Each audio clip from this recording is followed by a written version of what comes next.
Brian, Daniel, and Benjamin. Hello everyone, my name is Chen Yuqi, and I'm the team captain of Team Excelsior, and she's Su Zhenzhen, Hong Yihai, Ye Jingyi, and Zhen Dan. Thank you. Okay. Next, I would like to introduce the jury.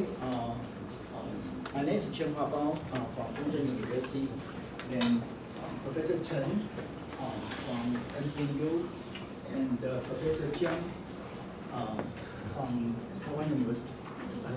Also NTU, Professor Chen from Chengdong Daxue, and Professor Xu from Zhongyuan Daxue. Okay, let's start. This fight, the first fight is so the opponent you'll have 1 minute to pick up problem to challenge the opponent.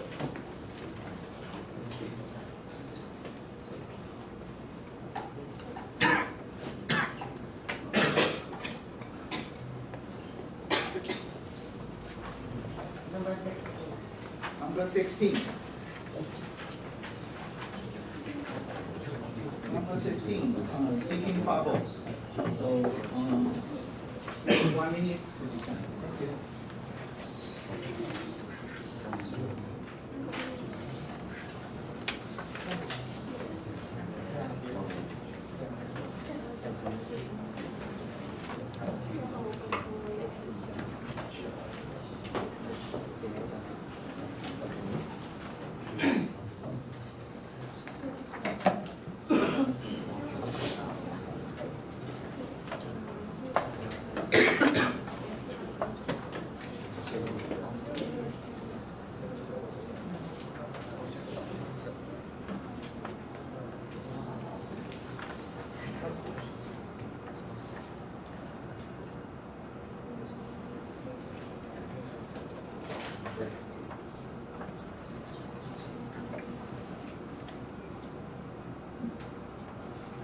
Yes, sir. Okay, problem being accept. So, each team please write down the name of your presenters on the blackboard. Also, 5 minutes.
Time's up.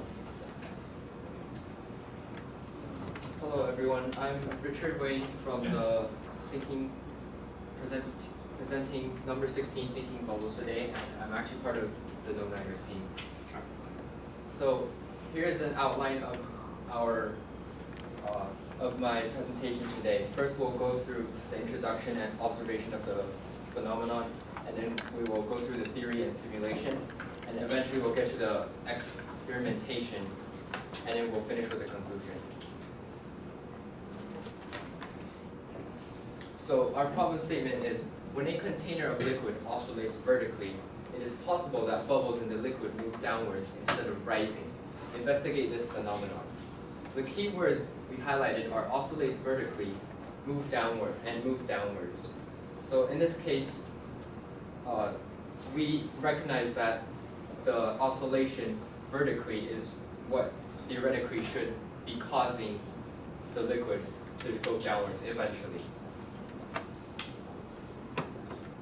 So here is a video of our phenomenon, of us observing it. So I can see, as you can see, there are bubbles going down, but when they go down, they also go back up. Okay, so at first we just observed this phenomenon, and we concluded that there could be 4 phases of this phenomenon. In phase 1, we recognize that the bubble quickly moves downwards with a initial velocity that's caused by the oscillation. And phase 2, the bubble moves downwards more than going upwards, so it's actually sinking down. In phase 3, the bubble now starts to decelerate in overall, and it reaches a certain point on the bottom where it starts to not move as much anymore. And by phase 4, for some reason, it starts to go back up. And we will jump into this later.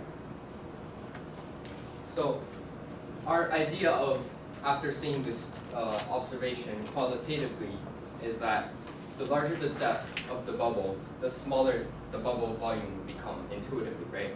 And vice versa as well. The smaller the bubble volume, the less amount of liquid that a bubble actually has to push out as well. So it's easier for the bubble to actually go downwards when it's already becoming smaller.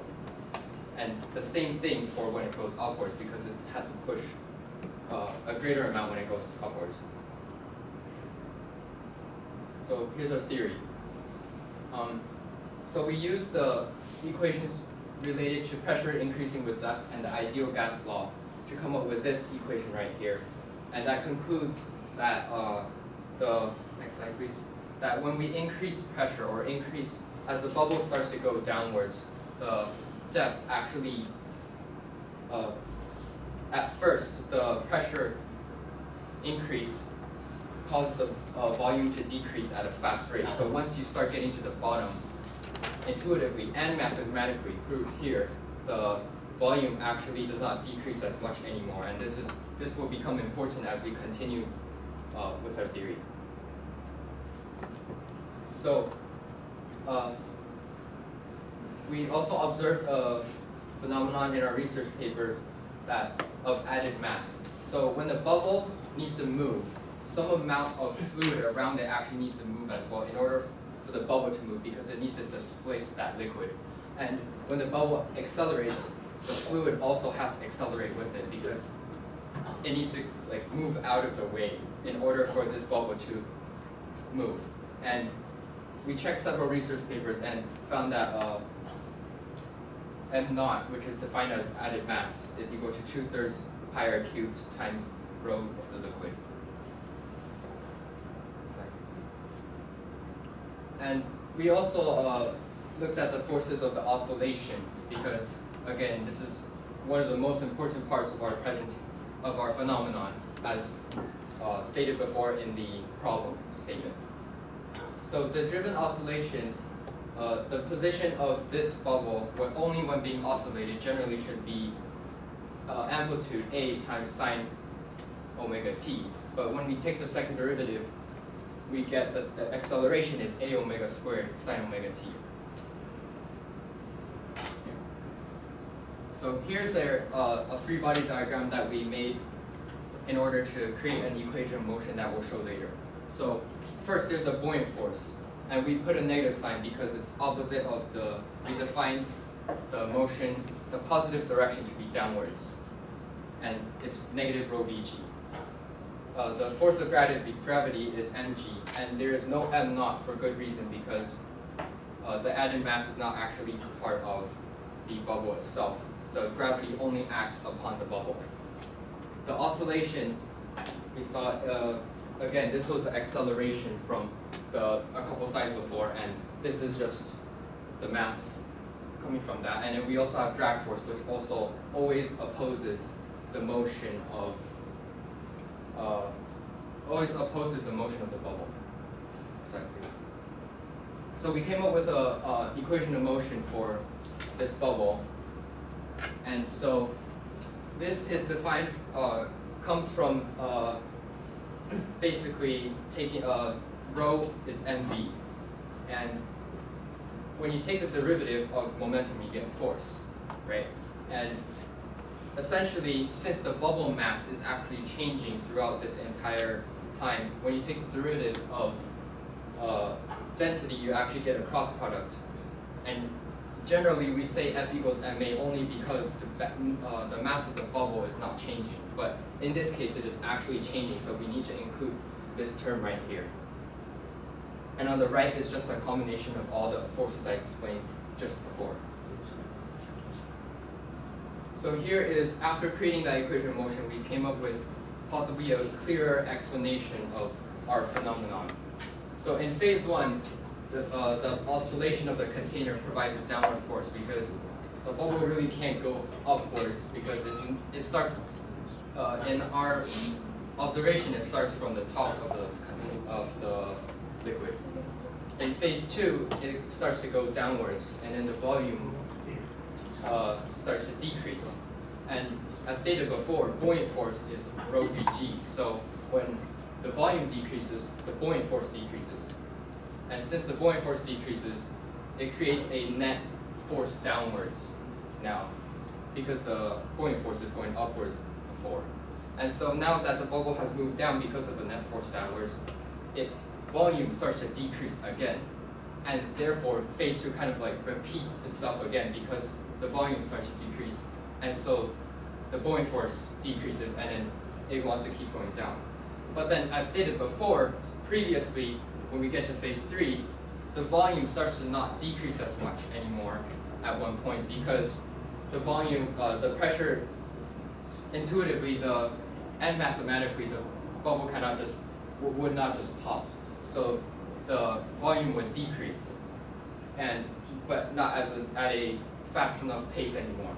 And therefore, in phase three, at one point when the buoyant force is not decreasing at a fast enough rate, the oscillation starts to not be as impactful as it was before, and the buoyant force was also starting to dominate the gravitational force, and therefore the bubble wants to start going up. And when it starts going up, volume increases and buoyant force increases, and therefore it wants to keep going up, and that's why it rises to the surface. So we use Python to create a simulation in order to graph our equation of motion. So let's go through our experimentation now. So we use a vertical oscillator with an oscillator controller here, and we attached a container of the liquid, and we actually spent a lot of time trying to get this bubble to sink. So we ended up deciding that using, for example, a syringe or using like a vitamin C tablet would not create bubbles that could actually sink. So we finally found that soap water would actually work, so we used this instead. And conveniently, soap water is almost identical in terms of density to water. And we use a bright light in order to display this because for this experiment, we had to analyze the data and the bubbles were quite unclear. So we used bright lights to try to help with that. So after analyzing the data, this is our simulation, and that was an example of a position vs time graph of a bubble. And as you can see, the motion is somewhat similar in a lot of the cases. And so we tried different frequencies with our controller and see what would happen testing this parameter. And we found that as we increased frequency, the magnitude of the amplitude was also increased. And this makes sense because before we claimed that the acceleration of the oscillation is a omega squared sine omega t, and that the frequency is actually, that the acceleration is actually dependent on omega squared. And so when you increase omega, you actually increase the amplitude as well. So this mostly matches our simulation. The blue trend is the simulation, and the red points are our experimental data. So amplitude of the bubble. So the reason why we think that you see all these bouncing around is because of resonance. Resonance is where the natural frequency of the container does not actually match the natural frequency of our bubble, and we found it difficult to actually find these points because it's a very small threshold that could be found. But at least we found that at the top of each amplitude that we found similar results between our simulation and experimental data.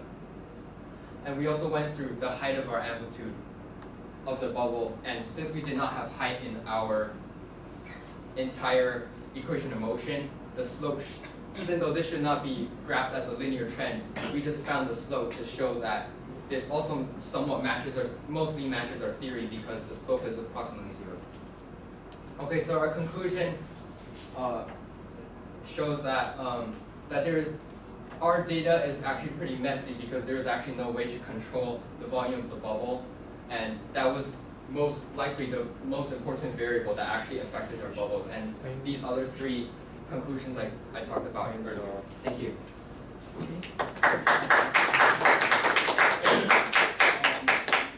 You have 2 minutes to ask some of your questions. Okay, 2, 3 questions. First one is, do you think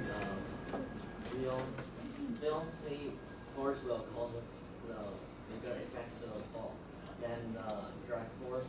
Because you know that when the ball is sinking, the volume of the ball will not shrink too much because the pressure of the ball move, the height of the ball move is not that much compared to the 180. Sorry, I don't understand your question. Because when the ball is sinking, the pressure in the ball will increase, and so the volume of the ball will decrease. But is the pressure increase a lot? Do you think so? Yeah, at first it increases a lot because, as we showed, there's actually an inverse relation from our ideal gas law equation. Okay, and can you turn to the page that the video is? Yeah. Is the water seeing spring is because you add the soap inside the water? Sorry, I didn't hear you. Or let the background of the system. Do you change the fluid inside the container? No. This is all sealed, and then we oscillated the container itself. So what's the green one inside there? Oh, the green is the soap. Oh, okay. The color of the soap is green, sorry. Okay. And next, that's one question. Thank you. So how long you have remaining to prepare this presentation?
Time's up.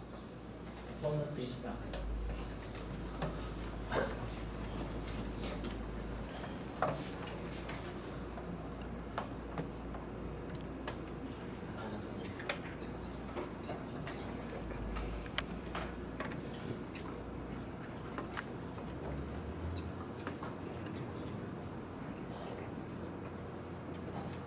Hello everyone, I'm from Mingdao, one team from Mingdao High School, and today the problem I'm talking about is number 16 bubbles.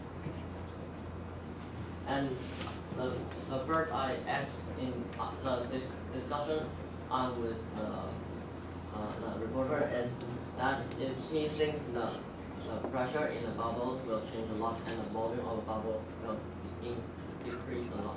And his answer is yes. And I said, did he change the fluid inside in the equipment? And his answer is less than the soap is not another kind of fluid. And problem statement is single bubble. A container of liquid, and it's not just saying the water. You can change the liquid in the experiment. Oscillate this vertical. It's possible that bubble in liquid move downward instead of rising, and to investigate a phenomenon.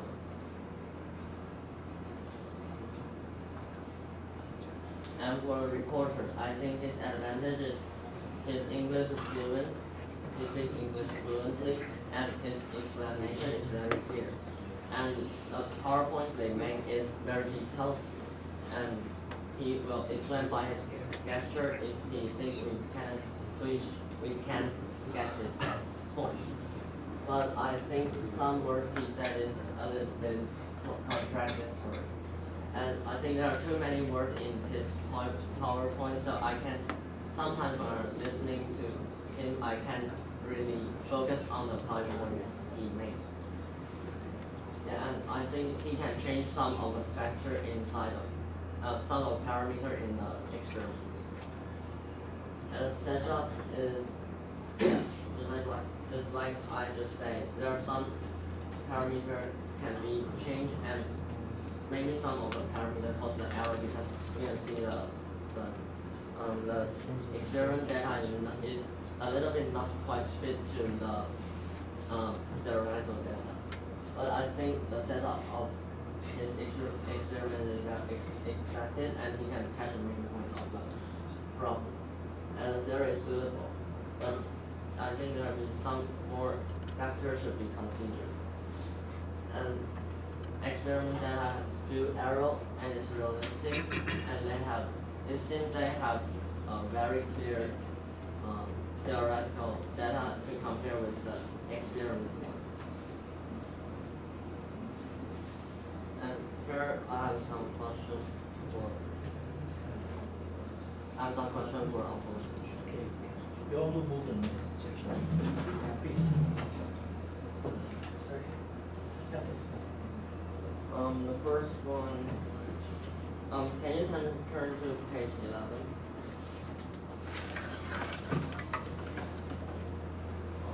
Sorry, no, 13.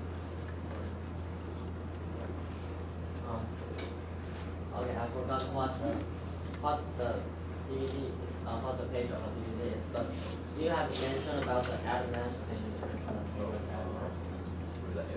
Oh, thank you. So, what the meaning of add mass? Do you mean let the drag force of the water will add mass on the top bubbles? So what I mean is added mass is like a. So do you want me to re-explain what I said about? Okay. So added mass is like, it's like a very small layer of water around the bubble, and every time the bubble needs to move, it actually needs to displace a certain amount of water. So it actually has to basically push this water along, not just itself, but also push that small layer of water around itself. And so it actually creates a force on the bubble that it needs to when it moves. So is it related to the drag force of the water?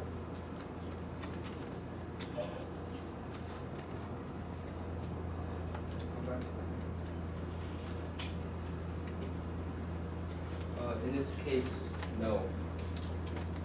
So you consider the add mass into the drag force of the water? We consider it into the overall forces of our equation of motion, because this is like the main part. Okay.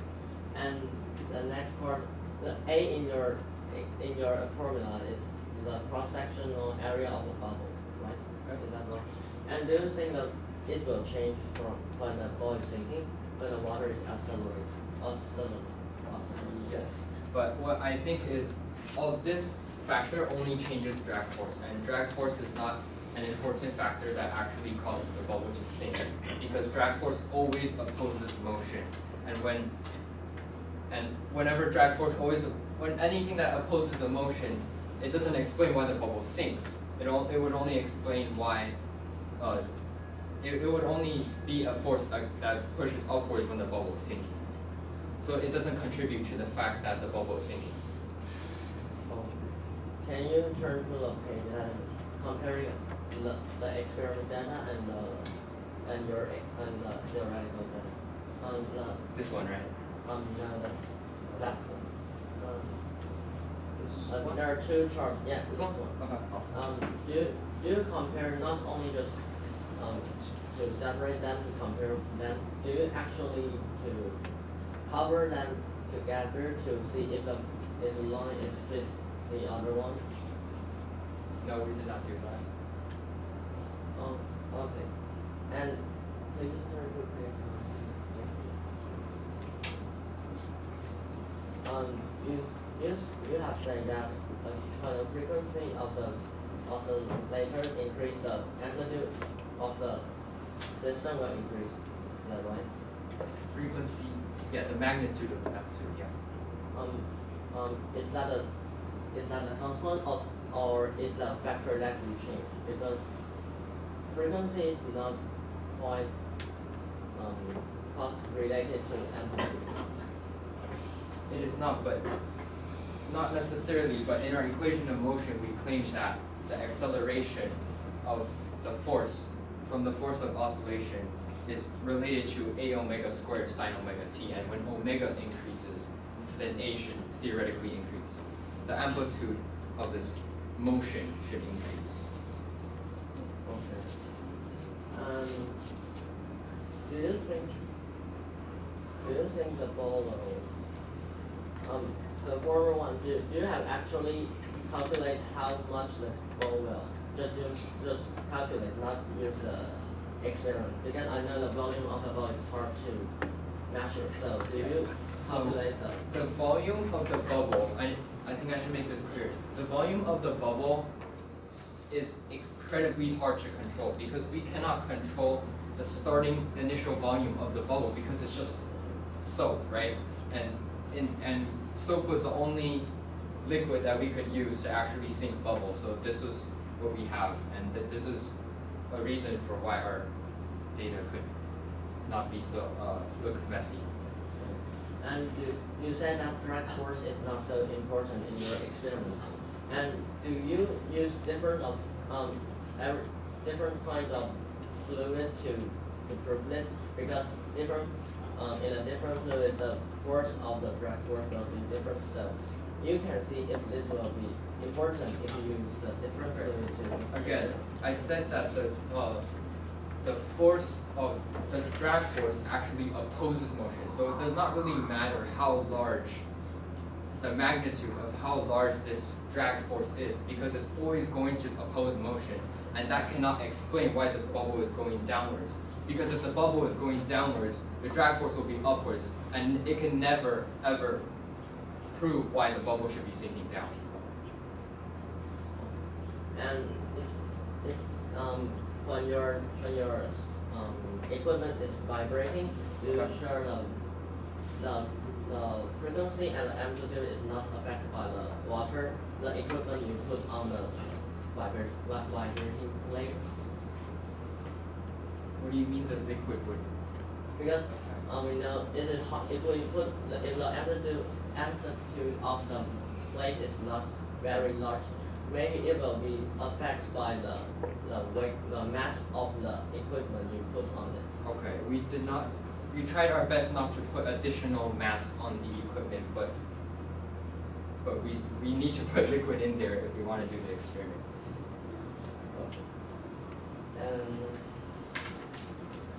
And why you say is it because you said the ball will not it is not quite easy for the ball to rise up when the ball is sinking because Yeah. But in the A you measured, can I watch a video once again? Yeah. Of course.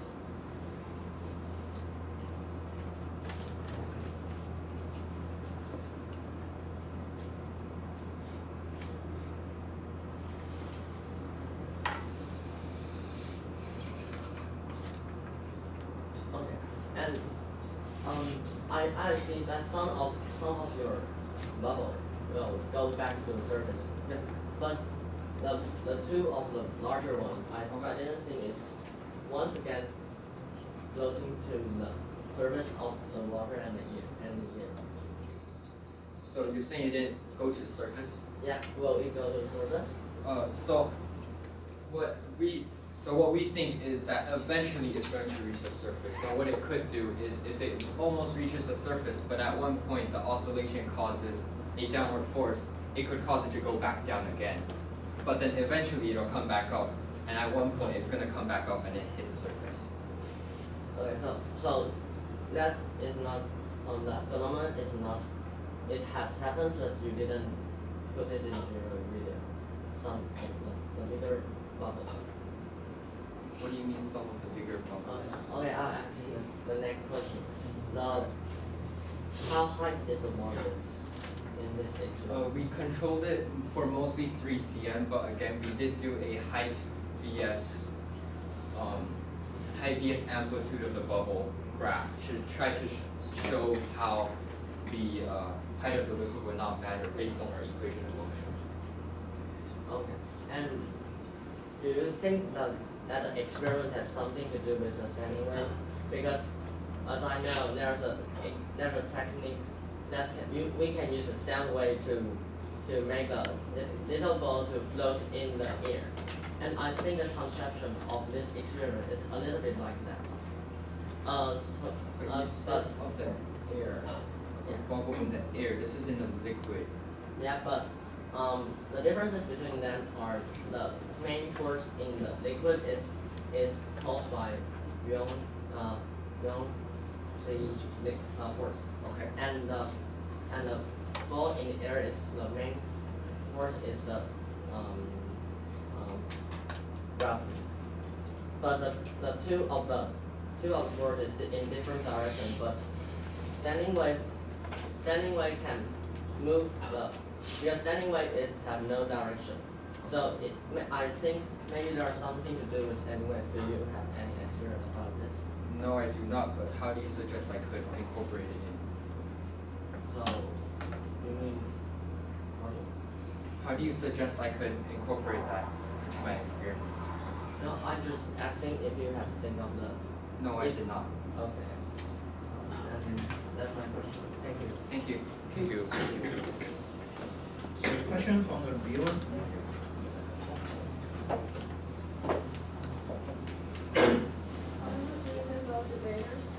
Now I'm going to ask some questions for the reporter and the opponent.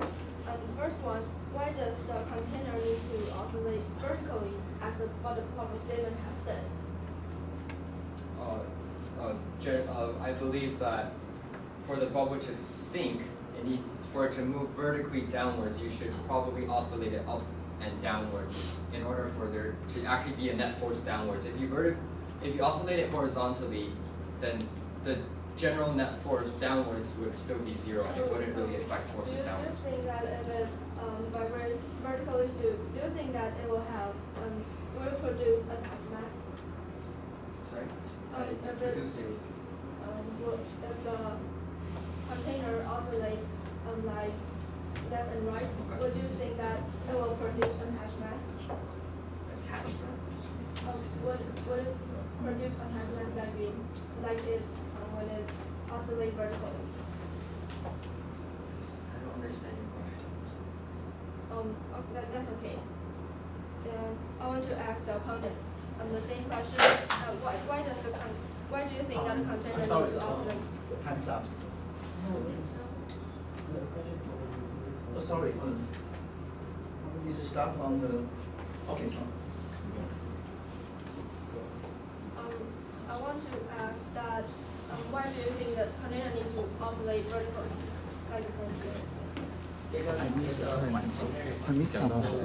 start from the the wave will not change the ball's direction. Because the force, I think the wave will change the direction of the And I want to ask the reporter that why you use the soapy water that you in the observation video.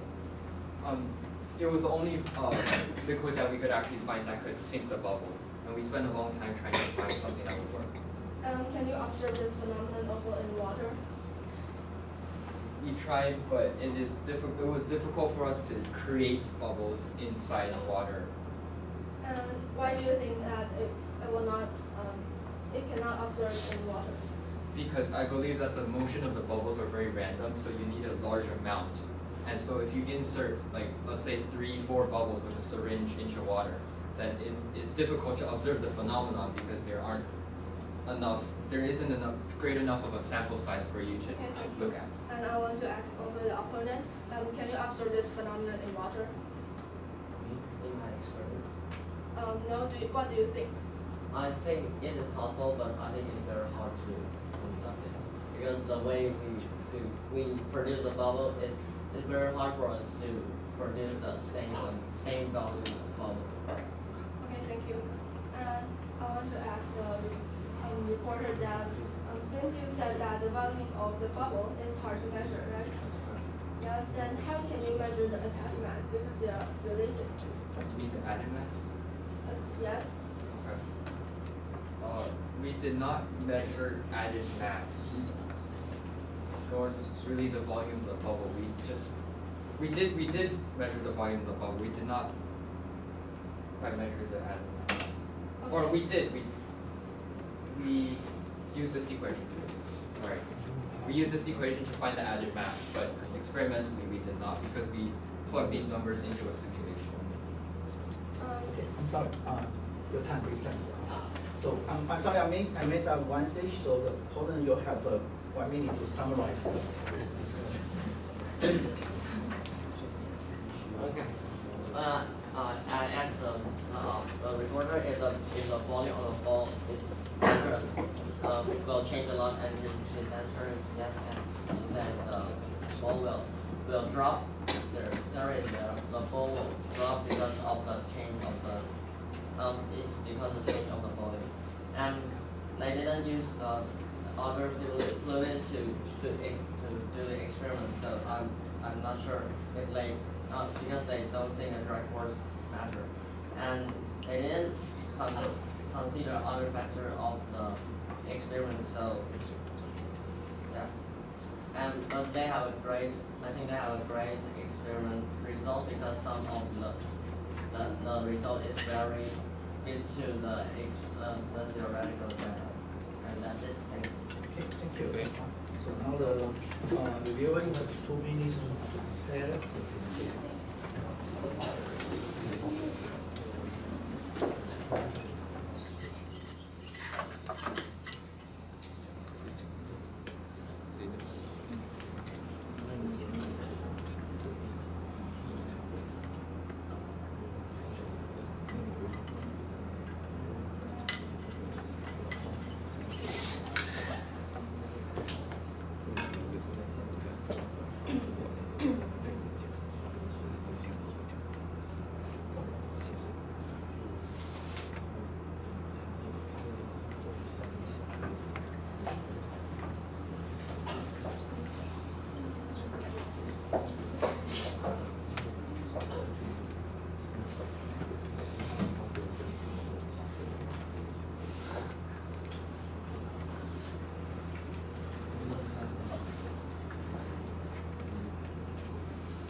Time's up. Yeah, please start. I'm the reviewer from Taking South here, and today I'm going to review the problem thinking bubbles.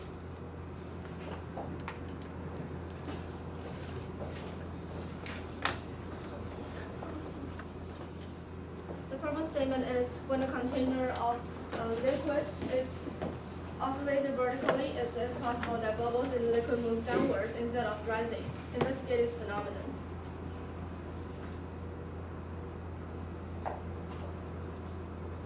This is the reporter's outline. First is the observation. I think that he gave a clear explanation of his observation. And then the theory part, he mentioned the equation of motion, and it is a clear theory model, but his lack of time control. For experiment part, he mentioned the added mass, and during oscillation, but on the chart of his experiment, it has no arrow bar. And for the discussion part, he mentioned about amplitude and viscosity, and I think that he is lack of parameters. And finally, is the conclusion. This is opponent's pros and cons.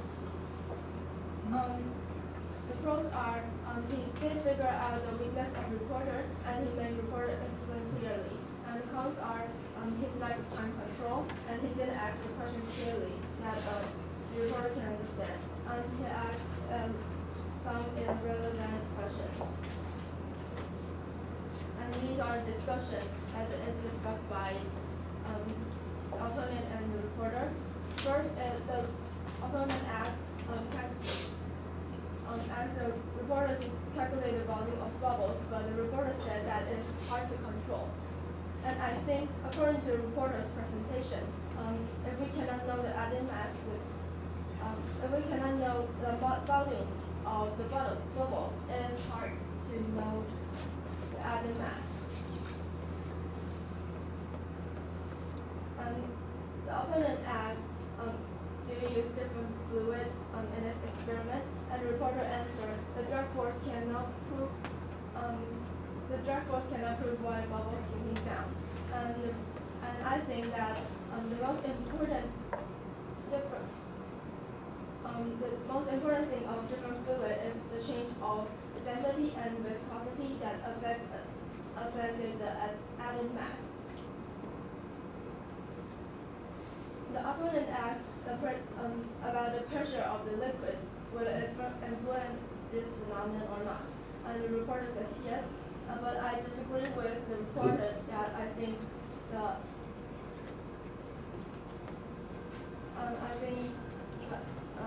pressure from the atmosphere will be larger than the pressure that the liquid gave it.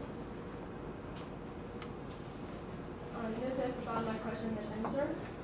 I asked why does the container need to oscillate vertically as a proper statement.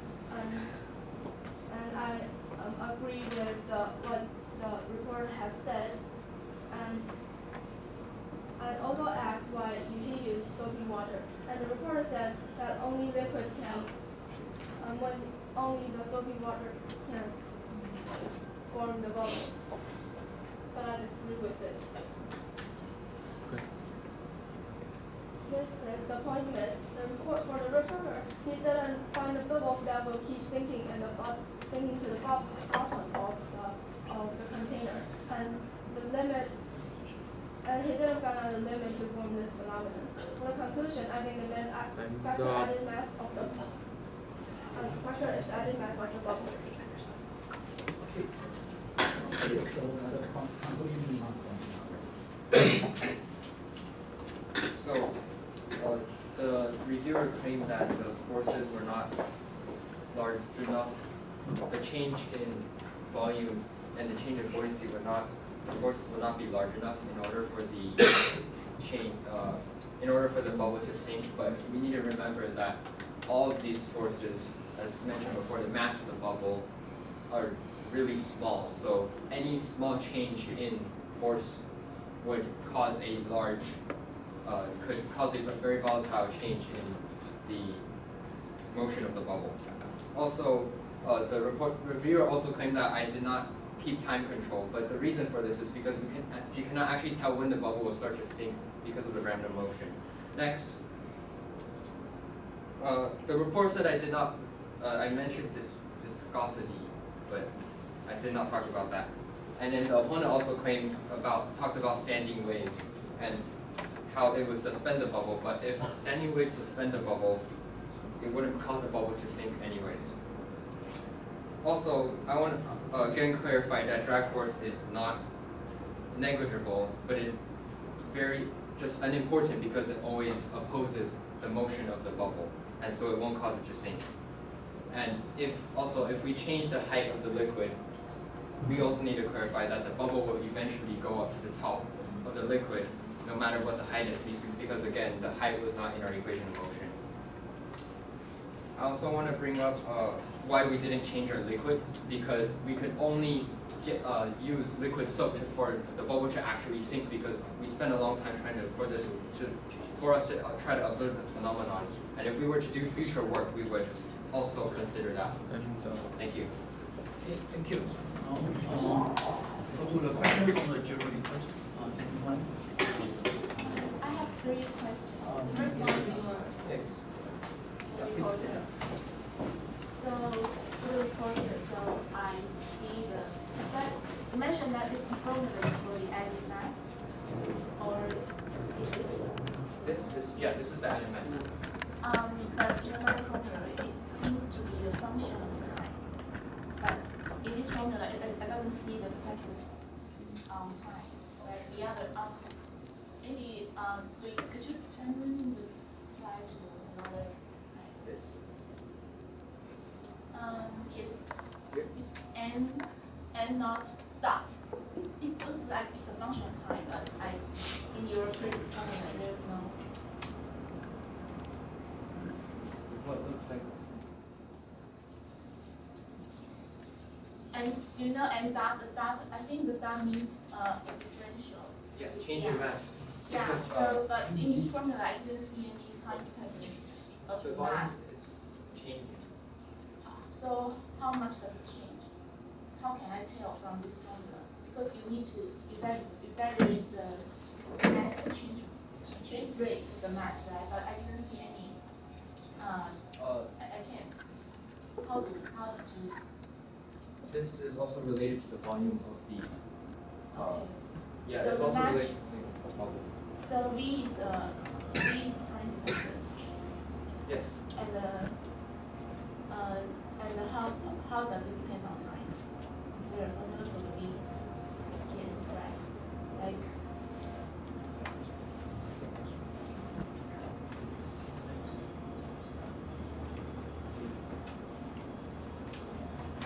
So it depends on how when the bubble starts to sink, the pressure would increase, and then. Yeah, so I just want to know the details during your simulation, because you need to consider the mass change and the volume change Okay. as a function of time when you do the simulation, right? But I don't really see how you did that, how you managed to do that.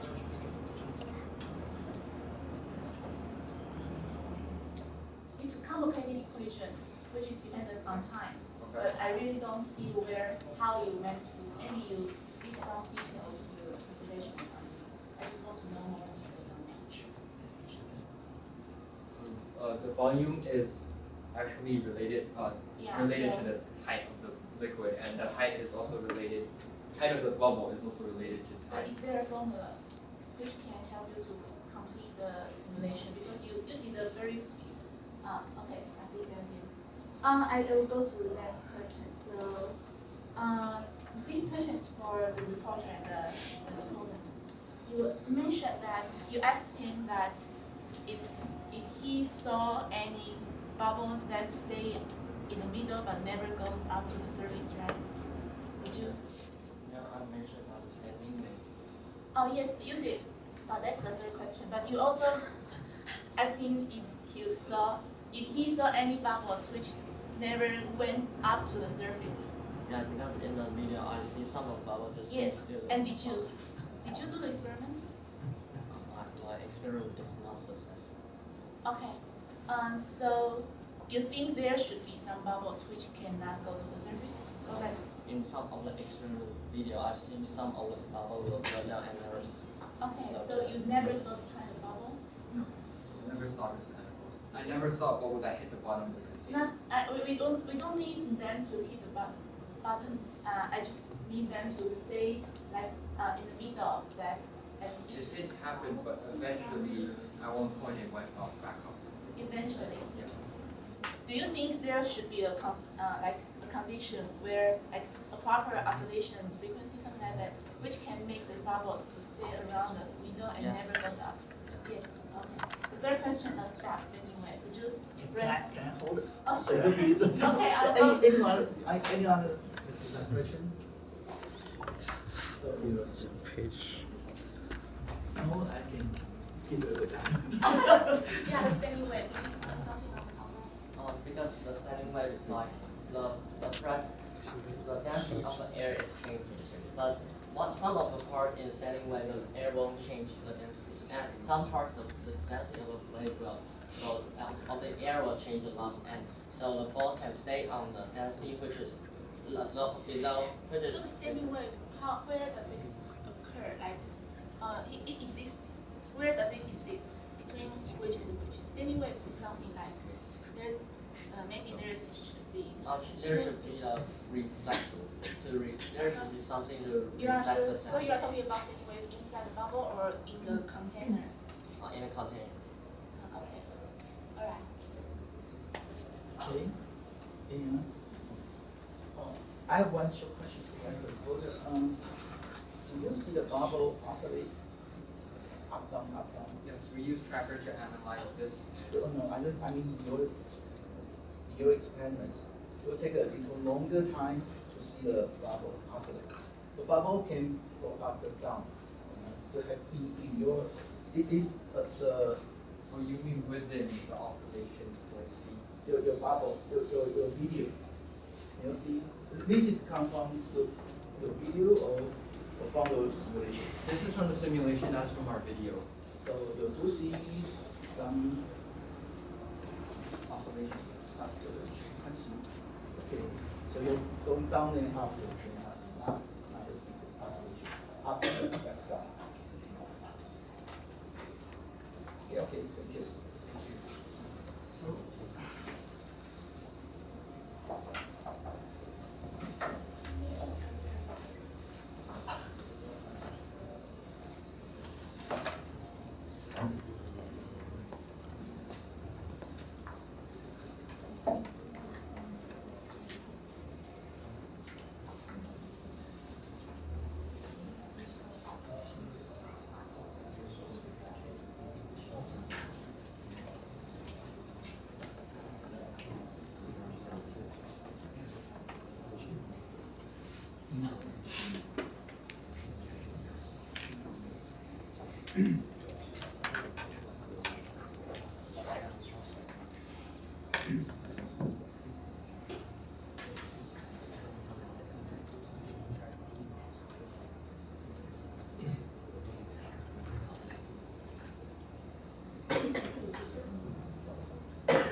okay, Joey, please raise your stroke. Start from reporter first. 6, 6, 7, 7, 6.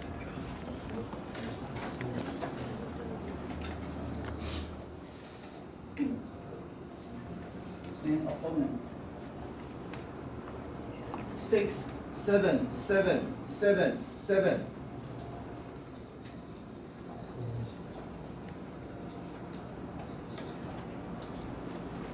And reviewer, 7, 7, 6, 7, 6. Okay, thank you. Anyone want to make some comments? No, that's close. This slide.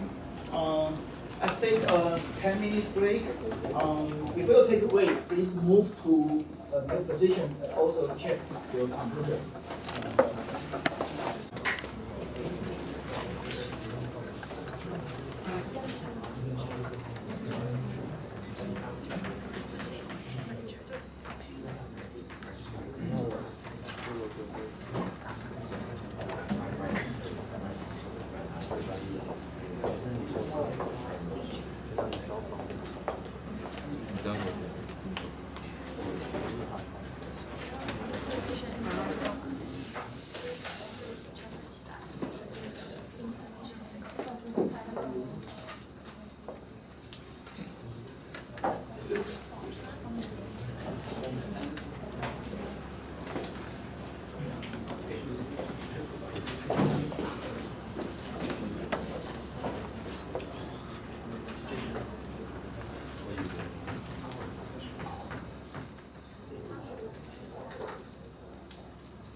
Time's up. Time's up. Please stop.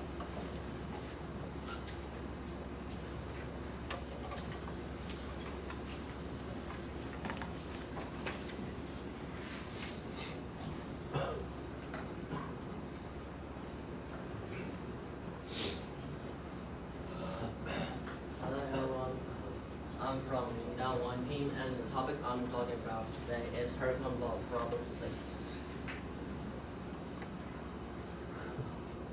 That's an outline of my reports. First I'll explain the problem and the theory. And later I'll introduce my experiment and the results. And as I'll introduce my conclusion. Hurricane ball can be spun at incredibly high frequency when we use our hand to spin them. And I think the main point of the problem statement is blowing on natural tube because it is the reason why the ball not only spins but also rotates faster than normal. And because in our later video you can see the symmetric axis of the ball will tilt up, so the symmetric axis. So I will tell you why the phenomenon happens. It is because when we rotate the ball, here is clockwise. So it has an angular momentum downwards. And when I spin the ball initially, it will slide for a distance. So it will experience the kinetic friction on it, and which is outside the page in this condition. And the friction will cause a torque, which is caused on A is this way and B in this direction. And the torque will change the initial angular momentum of the ball. So to adjust this change, the ball has to tilt up.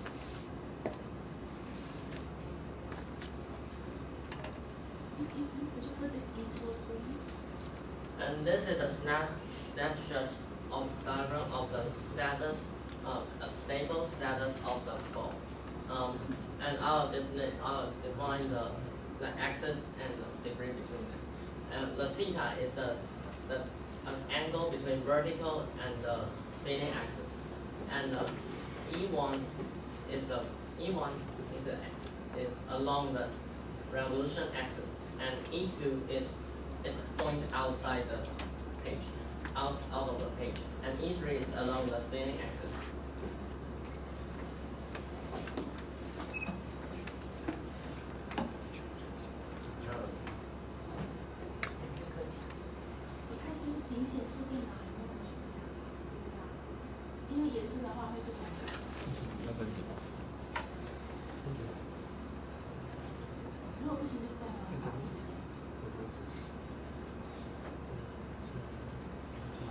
And are talking about there will be three direction angular velocity of the system. The first one we define as phi dot is along the vertical axis, and the number two is we define as theta dot is along the E2, and the third one is psi dot is along E3, and this is the whole angular velocity of the system.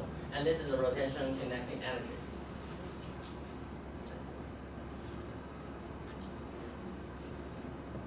And in a stable status, the Lagrangian will be minimized. So if we differentiate it by degree, we can get this result. And this is the kinetic energy of the system, and this is the potential energy of the system. And I1 is the moment of inertia of the E1 along E1, and I3 is the moment of inertia along E3. And as you can see, I1 is bigger than I3, so that can tell the why hurricane ball can easily tilt up, but something other a long rod is hard to tilt up because I1 is far larger than I3. And after some calculating, we can get this result. It says cosine theta equal to 2 divided by 5 minus g divided by the radius of a ball and the angular velocity of a ball. And to investigate the phenomenon more clearly, we divide our experiment into 4 parts. In the first part, we spin the hurricane ball without blowing, and this is the picture that the ball is spinning on a glass surface. And you can see that the spinning, the angular speed of the spinning and the revolution is almost the same, and they reduce slowly but steadily. And why it reduces slowly and steadily is because it is pressed by the force of something like air drag, and it will make the ball to reduce the energy of the ball, cause the loss of the energy, and the speed of the rotation will become slower.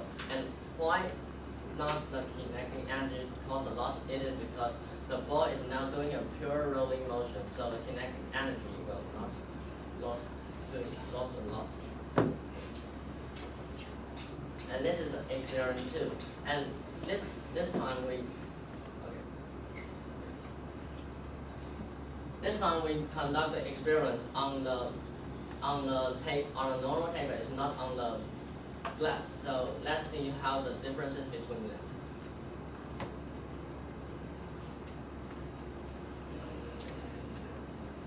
And we can find that in experiment 2 and 1 and 2, we can see the relationship between spinning and revolution. And we can see that almost the same in this experiment too. But the difference is the initial angular speed of the ball is not the same, and the time lasting of the ball spinning is not the same too. We suppose it to be because the table have a bigger, larger kinetic friction, so it will make the ball to the ball to start to the energy loss cause more energy loss in the perception. And this is the experiment of in the video of our third experiment. I'll show you later by my video later. And the main idea is to find out the relationship between revolution and the angle between the vertical and the spinning axis. And because we change the ball radius in the fourth experiment, and this radius of it is a glass ball is 7.825 millimeters. And this is the theoretical line we do, and the blue dot is the experiment data that we do. And we can see the data is almost fits to the theoretical one. And the angular speed of the data, the angular speed of the ball is positively related to negatively related to the theta, because we choose the degree is between the vertical axis and the spinning axis instead of the spinning axis and the horizontal axis. So it will be negatively related. And why we use the wind to blow on the ball is because we want to know if the angular speed of the ball have something to do with the angle between them. And after to speed of the ball by the wind, we find that they are related. And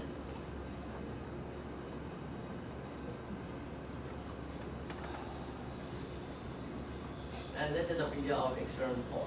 And this time we use the smaller radius ball. It is 6.125 millimeters.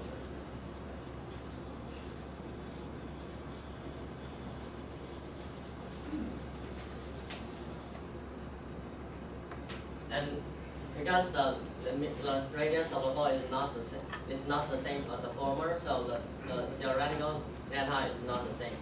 And this time our experiments data is not quite fit because we measure the degree by looking in using a video to measure the degree, and because the degrees are all very close to each other, so it seems that the data is not quite fit to the the data is not quite fit to the theoretical one. And I think the measurement we use can be improved next time to measure the degree of the. And here's my conclusion. If a hand causes a revolution, there are no spinning at first, so the kinetic energy will, kinetic force will cause the ball start spinning. And when the spinning angular speed is the same as the revolution one, the speed of the ball will start doing a rolling motion, which the kinetic energy will cause little energy loss in the procession. So other little force like air drag that is not so important in other experiment will become more important in the experiment because it's the main force of the ball while the ball will stop spinning. And when we blow the air, when the revolution is once again larger than the spinning one, the spinning axis will tilt up and the spinning will once again catch up with the revolution and the ball will once again do the pure rotation. And when the ball is sliding on the table, more energy will be lost, so the ball will. It is very easy for ball to stop spinning when they are sliding on the table. That's why when we do the experiment on a glass ball, the time of the ball can be longer than the one on the normal table. And that's my report of problem 6. Thank you for listening.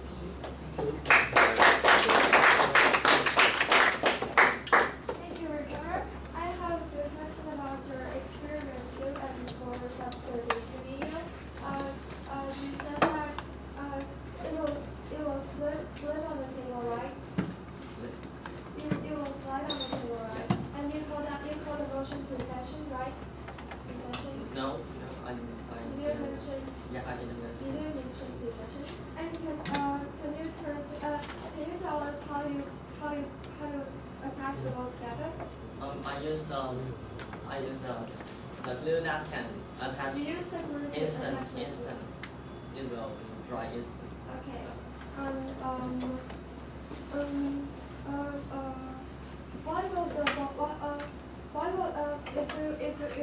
If you spin the ball without blowing it, why will it steadily decrease its angular velocity?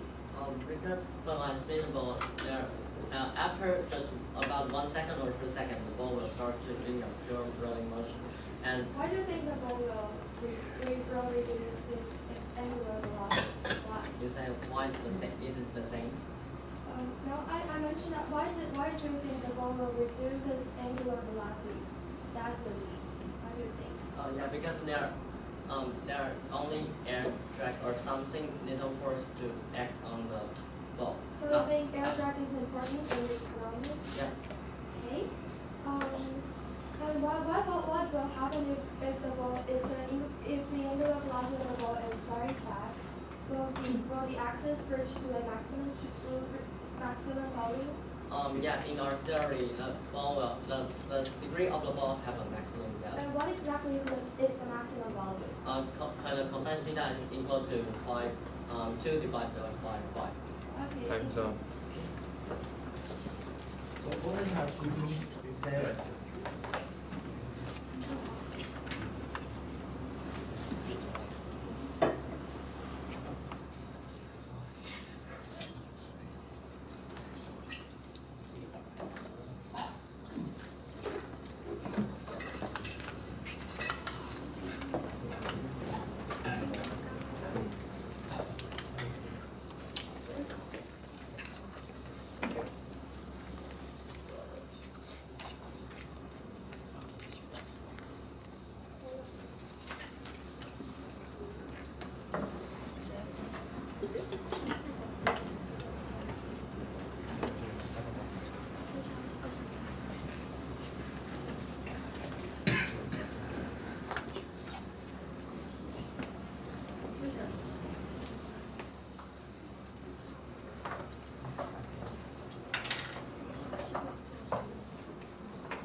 Okay. Honorable jury and fellow debaters, I'm the opponent of Team Excelsior, and today I'm opposing the question number 6, Hurricane balls. And here's the problem statement that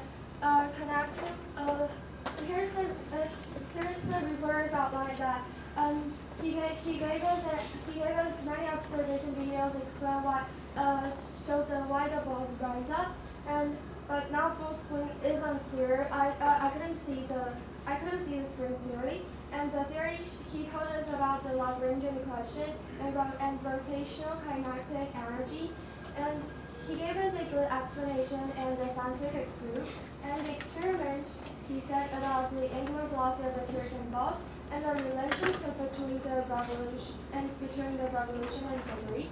But the video is a little bit shaking, so the video is a little bit unclear.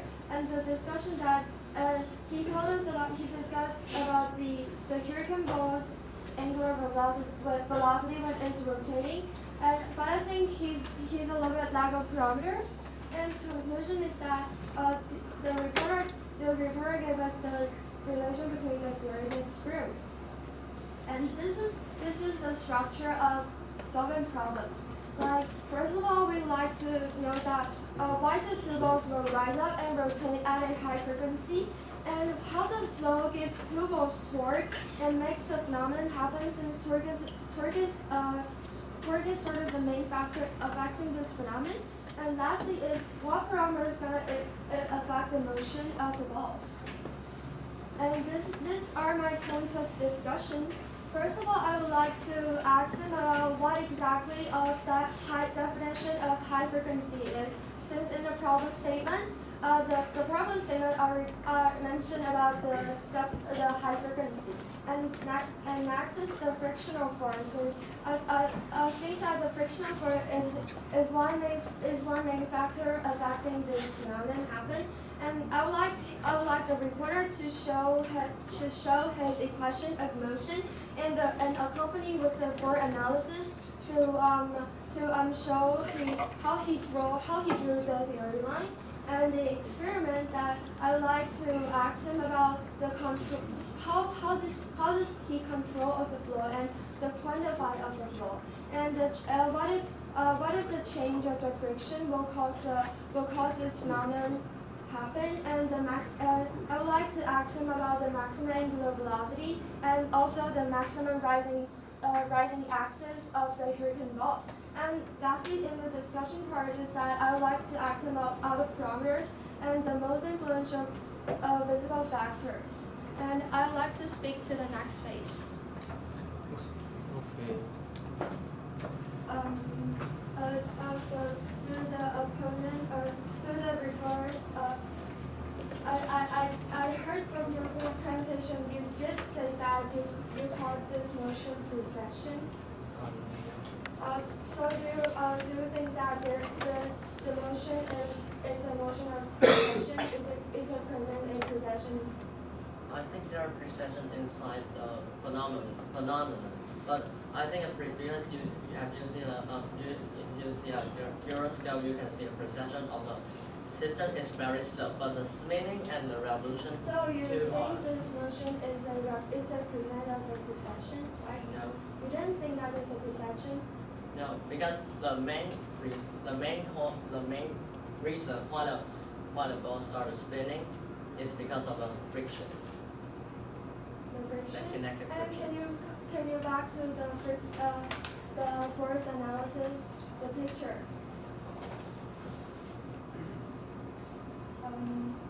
Force analysis. This one? This one? The left one? Yes. And you said that there will be torques like this, right? There will be two torques. You mean like this? Jim, can I use the blackboard? Yes. Thank you. You said that the ball will have two torques like this. Can you explain which friction gives the torque like this? Which part of in this system which force give the balls two torques? Because I suppose the ball is sliding into the black. What force gives the two balls? Friction. Friction, yeah. What force? The friction that point down on the black.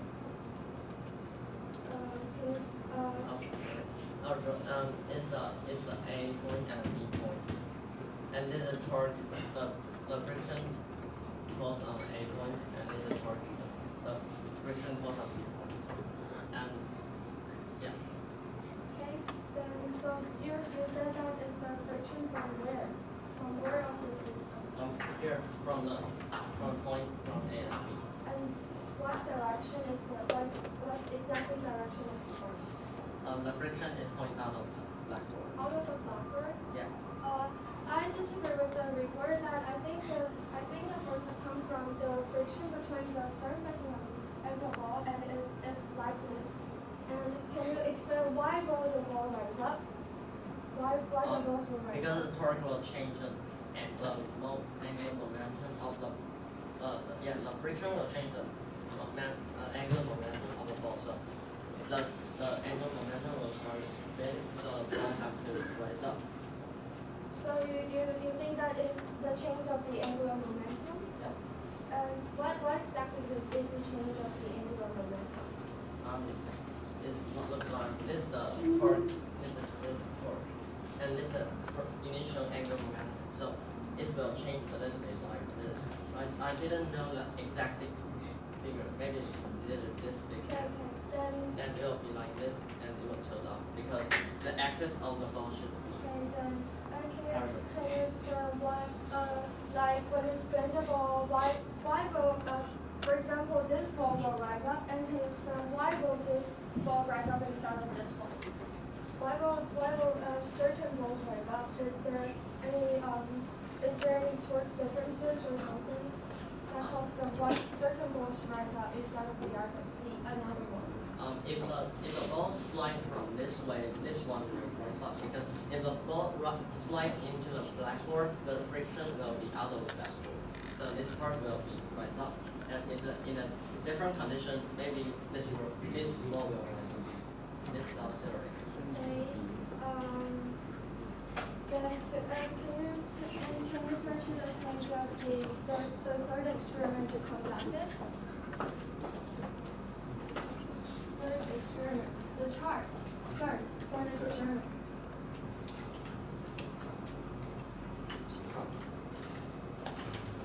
Third experiment. Thank you. And can you tell me why will the dots like this? Since your theory is look like this, and why will this three dots like this? Why will this decrease? Why will this so different from just the since your other dart is fit the theory line, but this one is not. You say these one are not pretty fit the diagram. Yes. I think it is because in our theory we didn't put the air drag into our theory to talking about. Yeah, you didn't put the air drag into your theory. Yeah.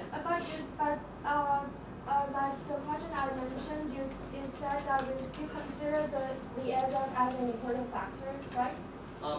It is important. It is important in the procession when the angular velocity of the ball become decreased. But it's not because it is very small. The ball will decrease very slowly but steadily, and that's the point the ball will stop eventually. But So it's not very. You didn't consider the air drag into your theory? Yeah, because in our experiment 3 we use the wind to blow on the ball, so it's not. I disagree with the opponent that he thinks the air drag is an important factor, but he didn't consider it into his theory. And could you tell us what exactly is the definition of high frequency? The problems even require the definition of the high frequency. Yes.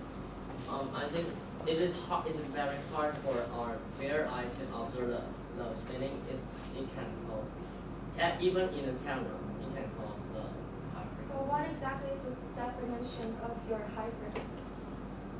If we use the slow motion video, and we can just barely to calculate the spinning of the ball, I think that's the So definition of you consider that when it's hard to calculate the ball, it's called high frequency? Yeah. I disagree with the reporter that I think he should more concisely define what exactly his high frequency is. And can you show me the can I ask you why there is no error bar on your chart? How many times did you do the experiment? How many? Of one parameter, how many times you conducted the experiment? In experiment 3, Every parameter, how many times you conducted every experiment? because of the like 10 times. 10 times. Then where is your error bar? Because in every condition, it's very hard for us to fix every condition of our experiments. Like You said that you did 10 times of the experiment, and I think then where is your error bar? There's no error bars on your chart. because we do it 10 times, and every time the experiment is not the same, so I choose one of them as my reports. Okay, then can you show me your equation of motion?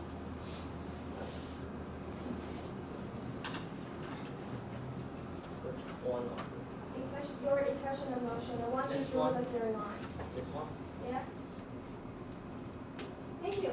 And can you according to your equation motion, can you predict that if you didn't conduct this experiment, but can you predict that if the radius of the Newton balls is getting bigger, what will the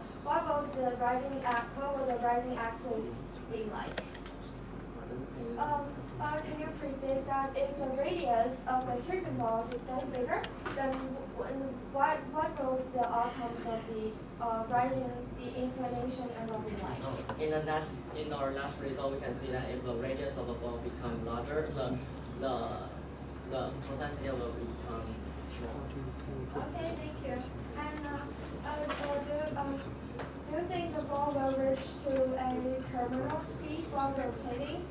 Like it will get the speed, the angular velocity of it will get bigger or bigger, or it will reach to a terminal speed? It will reach to the. I agree with the report that the balls will reach to a terminal speed. And can you tell me what do you think is the most influential physical factor? Can you tell me which part is the most? Do you think is the most influential physical factor? The surface of the surface between the ball and the surface. I agree with the reporter that I also think that the friction between the surface and the balls is the most influential physical factor that give the balls torque to rise up. And thank you. Okay, Coleman, we have 1 minute to summarize the discussion. Okay. Then I asked the reporter about what exactly is the definition of high frequency is, but the reporter said that he didn't exactly define what his high frequency is. So I think this is the part that he could improve. And the reporter thinks that the friction is this way, but I think the friction is between the surface and the balls that gives the torques for the balls to rise up. But I and the reporter reached to a consistency that we both agree with the friction. The friction is the main factor causing the balls to rise up. And I think the reporter he did many times of experiment, but I think he should approve his error bars on it. And thank you. Okay, thank you. So now, move to the reviewer, next question, this slide. So, reporter, you mentioned that shipping is the main reason why ball stops, right? And if slipping is the main reason why the ball stops, how is this equation valid? To my knowledge, this equation requires there to be no slipping. This equation requires there to be no slipping. So why did you use this equation? Oh, because at last, because that's the reason why the ball tilts up. But at last, the ball will, if we don't use the wind to blow on this, the ball will be in the stable status. So I can use this equation to explain how the ball works. So there is no friction on the ball at steady state. There's few friction, almost no, because the ball is doing a pure rolling motion. Okay.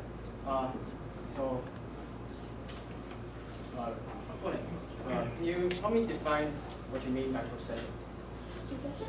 Precession is that when the ball is rotating at a certain place and instead of moving on the surface, that is, the ball will roll without slipping. That's called precession. Okay.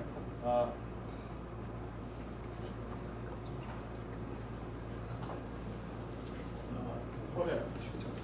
You mentioned how the drag. How would you modify this to include drag force? Is it draft force? Yes. You mean that what do I think to put that drag force in the equation? Yes. I think we should put it into the angular, the part of angular velocity, Okay. because it will cause effect on it.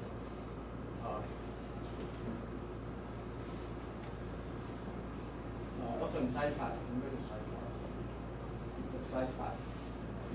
Yes.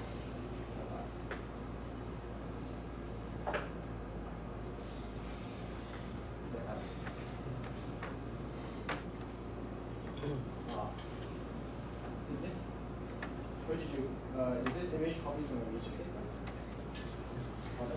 Is this theory copied from a research paper? Others paper? Yeah. Yeah, but I have investigated. I haven't known what the paper is about, and so I use it in my theory. And is there a reason why you did not explain more about rotating frames?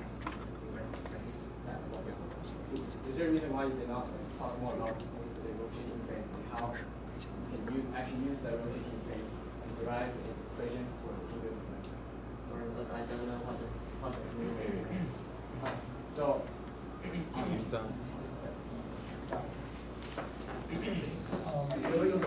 2 minutes to tell you.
Time's up. Please take the So I am trying to doing hurricane flow. So the problem statement is that two steel balls are thrown together and can be spun at incredibly high frequencies by first spinning them by hand and then going them through a straw. Investigate this phenomenon. So the summary of the reporter is that for the theory, the friction causes the torque to change the angular momentum. They use the rotating frame and they use the Lagrangian to eventually get a solution. The pros of this is that they use rotating frames, which is good. It can really help describe precession. They use a Lagrangian, which can help us describe the steady state. But they did not talk about slipping in their theory model at all. They did not cite their image in slide 5. The results seem to be copied from a research paper. There was no torque analysis whatsoever. They did not account for drag, and there's some misconceptions on how the ball stands up. Experiment. Their experiment was there are 3 experiments with the angular velocity over time, the use of different materials, and angular velocity versus angle. And then in general, their experiments were good. They were able to fit the model very well. However, it was not clear how they collected the data and did not show data points at some times. The opponent correctly mentions that they did not mention precessions. The opponent also asked why there would be a steady decrease in angular velocity, which I think was very relevant. The opponent also clarified that there was definitely a maximum value for theta, and pointed out that there was a lack of parameters. So I think the opponent did a very good job pointing out some of their flaws, and I think that they didn't do that good of a job suggesting possible improvements. They didn't do much to contribute to the theory.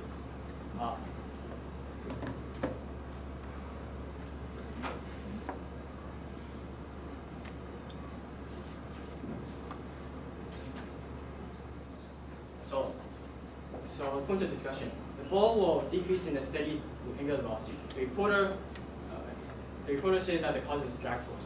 I disagree because I think that the main cause of this is actually rolling resistance, which is inelastic effects that actually causes a loss of energy.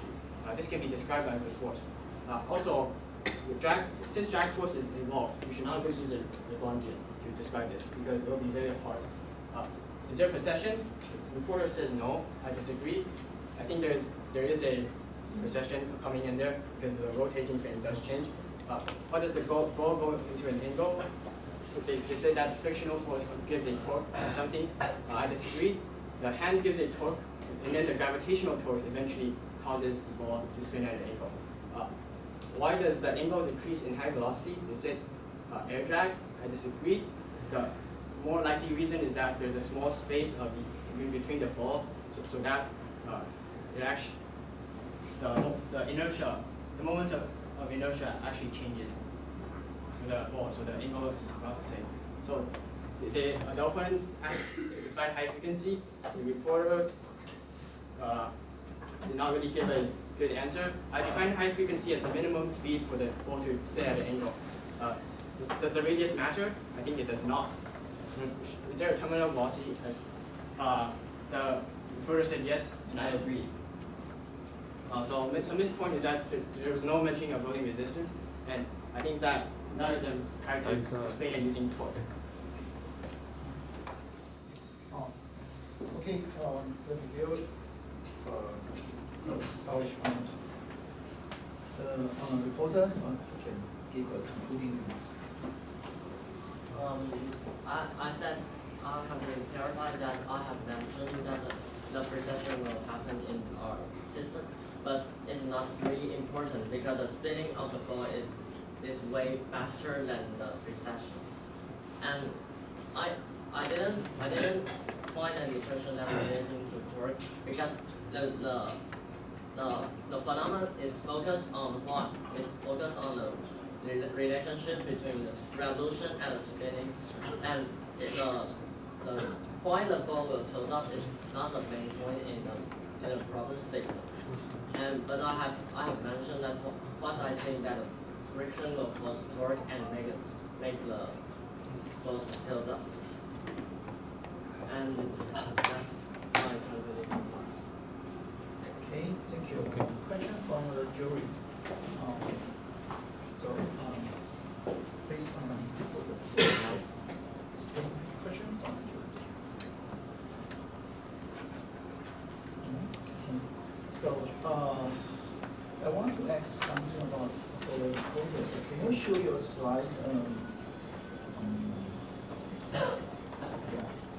This is the second part of.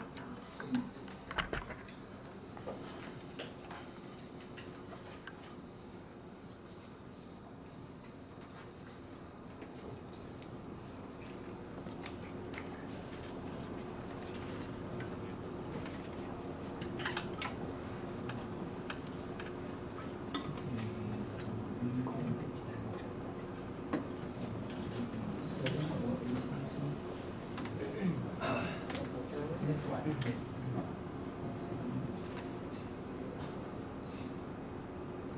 So that's the connected rotation and the copy for. Okay. That's omega, right? The omega here. So the omega is means what is the omega is just a red line. Phi dot and psi dot. Also equal to omega. Because in a steady state, So in your experiment is steady, is that steady? yeah, So only on fixed point to it only rotates on the fixed point. fixed point, That's, so only one that's- rotation. Oh, only the spinning, the tool is just spin on, not on the precession, the common. Because You in don't our see that? experiment, there are a little difference between the angular velocity between spinning and revolution. So I think it is because of precession. But In your experiment, you don't see the precession. yes, it's not quite obvious. Okay. That's for components, so you think, do you see that, or you agree with this? I think that in static situation, it should be precession, but the triggers when the vertical is rotating on the table, it will move, it will slide, and that's not precession part. Okay, how about you? I think that an assumption that the ball does not slip will make that thing valid. However, since they did not assume that the ball does not slip, No, my question is there a precession? yes, I think there's specific. It's a precession. What's the reason? Because the rotating frames will change. The frames of The friction change or the ball that does go in a change in angle. why? Why? Oh, this is due to a gravitational force pointing in that direction, and this will change the angular velocity in a way that is constant. Is it a component? Do you agree or? I did agree with the presentation that in steady situation, it will be precession. So the reason for the precession, what's the reason? The reason for precession is that the reason for precession is that it will rotate at a certain place, just certain place. So that is under static condition. Yes. Okay. Any other one, please? Okay, it's please. What if you see, if you change the surface roughness of the steel ball or the ground? You mean change the surface? Yeah, the roughness of the surface. The friction will increases, and the torque might be the torque friction causes will be bigger, but the angular velocity of the freaking balls will decreases since the vertical component that gives the freaking balls for it to rotate is not as big as the friction that the surface of the surface gave them freaking balls. I disagree with the opponent. I think that the friction, from my video analysis experience, I do not see that there is much sliding directly involved. I believe that the hardness of the surface plays a crucial role in this instance, because the harder the surface is, the less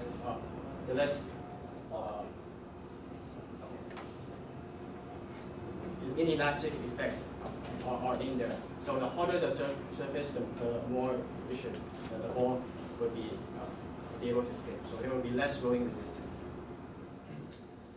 I think friction is not quite to have a big effect to the spinning of the ball, because if the friction is bigger, then the spinning will much easier to catch up with the revolution. So it will be more quicker to get to the pure rolling status. So when it is in a pure rolling status, the energy cost will be lost. The cost of loss of the energy will be decreased. So I don't think the time lasting of the ball's revolution will be decreased too much. Okay, I want to continue on this precession problem.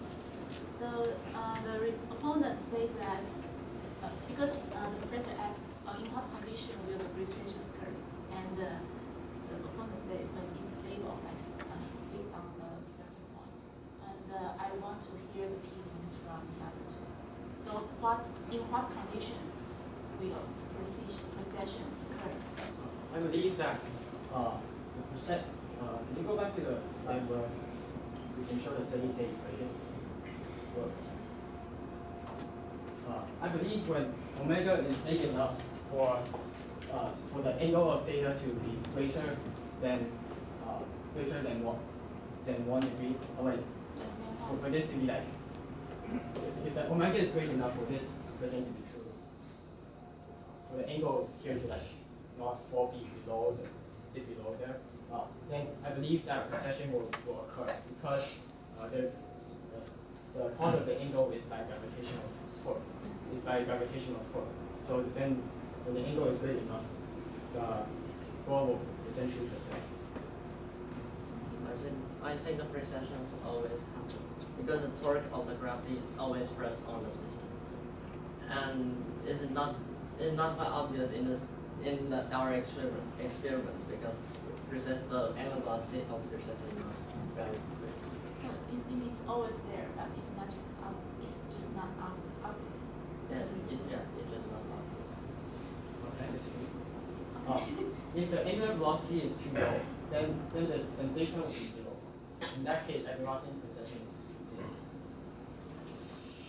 So when the precession occurs and it tends to stay on a certain point without sliding around, is that true? And why is that? Or maybe I can ask, what is the cause and what is the result? Like the precession is the cause of staying steady at a certain point, or staying steady is kind of the cause of precession result. You know what I'm asking about? Can you? Oh, that's okay. I think we can skip that. That's the going.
give the score. We start from the reporter first.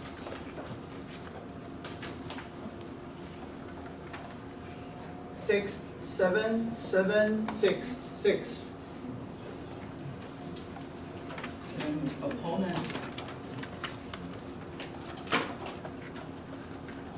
7, 6, 8, 8. Okay. And reviewer.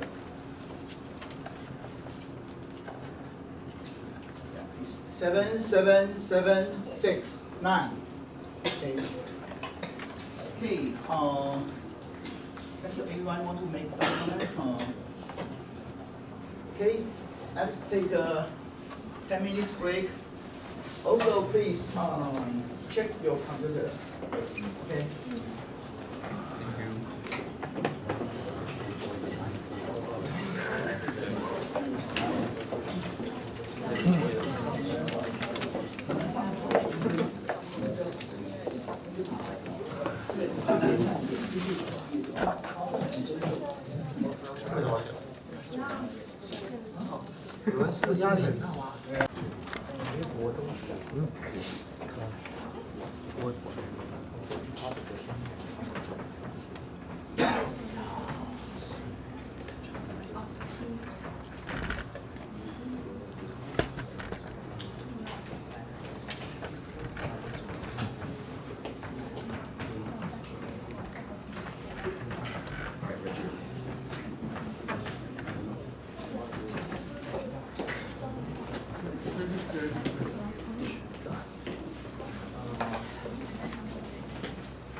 Time's up.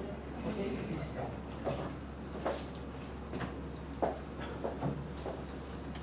Honorable judges and fellow debaters, I'm the reporter from Team Excel here, and today I'm going to report problem number 9, soy sauce optics. This is the problem statement. Using a laser beam passing through a thin layer, about 200 micrometers of soy sauce, the thermal lens effect can be observed. Investigate this phenomenon. And in this problem, we will mainly focus at first, why will thermal lens effect happen? And second, what parameter will influence the thermal lens effect? This is my report outline.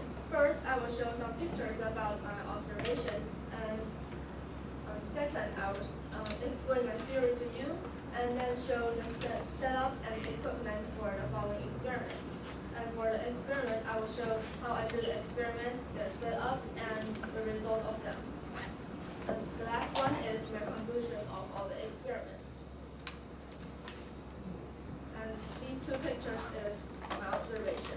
This picture is laser without soy sauce, and this picture is laser with soy sauce. And we can see that they're different. And only the layer with soy sauce, and we can see that the thermal lens effect happens. And this theory is about the intensity of laser beam. Laser beam is a kind of Gaussian beam. And from this picture, you can see that from every spot of the Gaussian beam, the intensity of it will be different. Now pick up a part of the Gaussian beam that you want to analyze, and I will be the intensity of it, and I0 will be the intensity in the middle of the beam, and W is the width of the beam, and R will be the radial distance, which means the distance between the middle of the beam and the spot that you want to analyze. And because of the intensity of the laser beam is different, and when it hit the soy sauce, it heated it, and the soy sauce will be heated different. That means the temperature of each spot of the soy sauce will be different. First, I want to talk about DNDT. Over here, we can note DNDT is thermal optic coefficient, and when DNDT is negative, it will form a diverging lens, and when it is positive, it will form a focusing lens. And now look at this equation. F is the focal length of soy sauce, and in the following experiments, I will use this equation to know about what is related to the focal length of soy sauce. And from this equation, we can note that N0, which is the refractive index of soy sauce, and B over here is the absorption coefficient of soy sauce. They too will also affect this phenomenon. And later on, I will also investigate these two.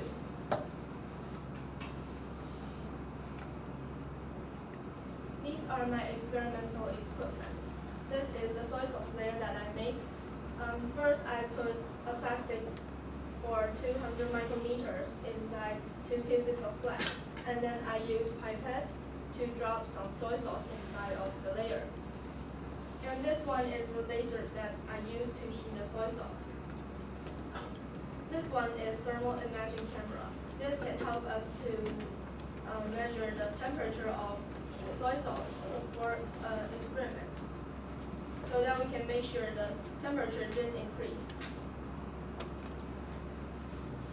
This is the setup. First is a laser, and the laser beam passes through the soy sauce first, and then it will hit the paper screen. And behind the paper screen is the camera. It will take a picture of this spot on the paper screen. Before all of the experiments, I want to talk about the definition of spot diameter. This is the spot that we got.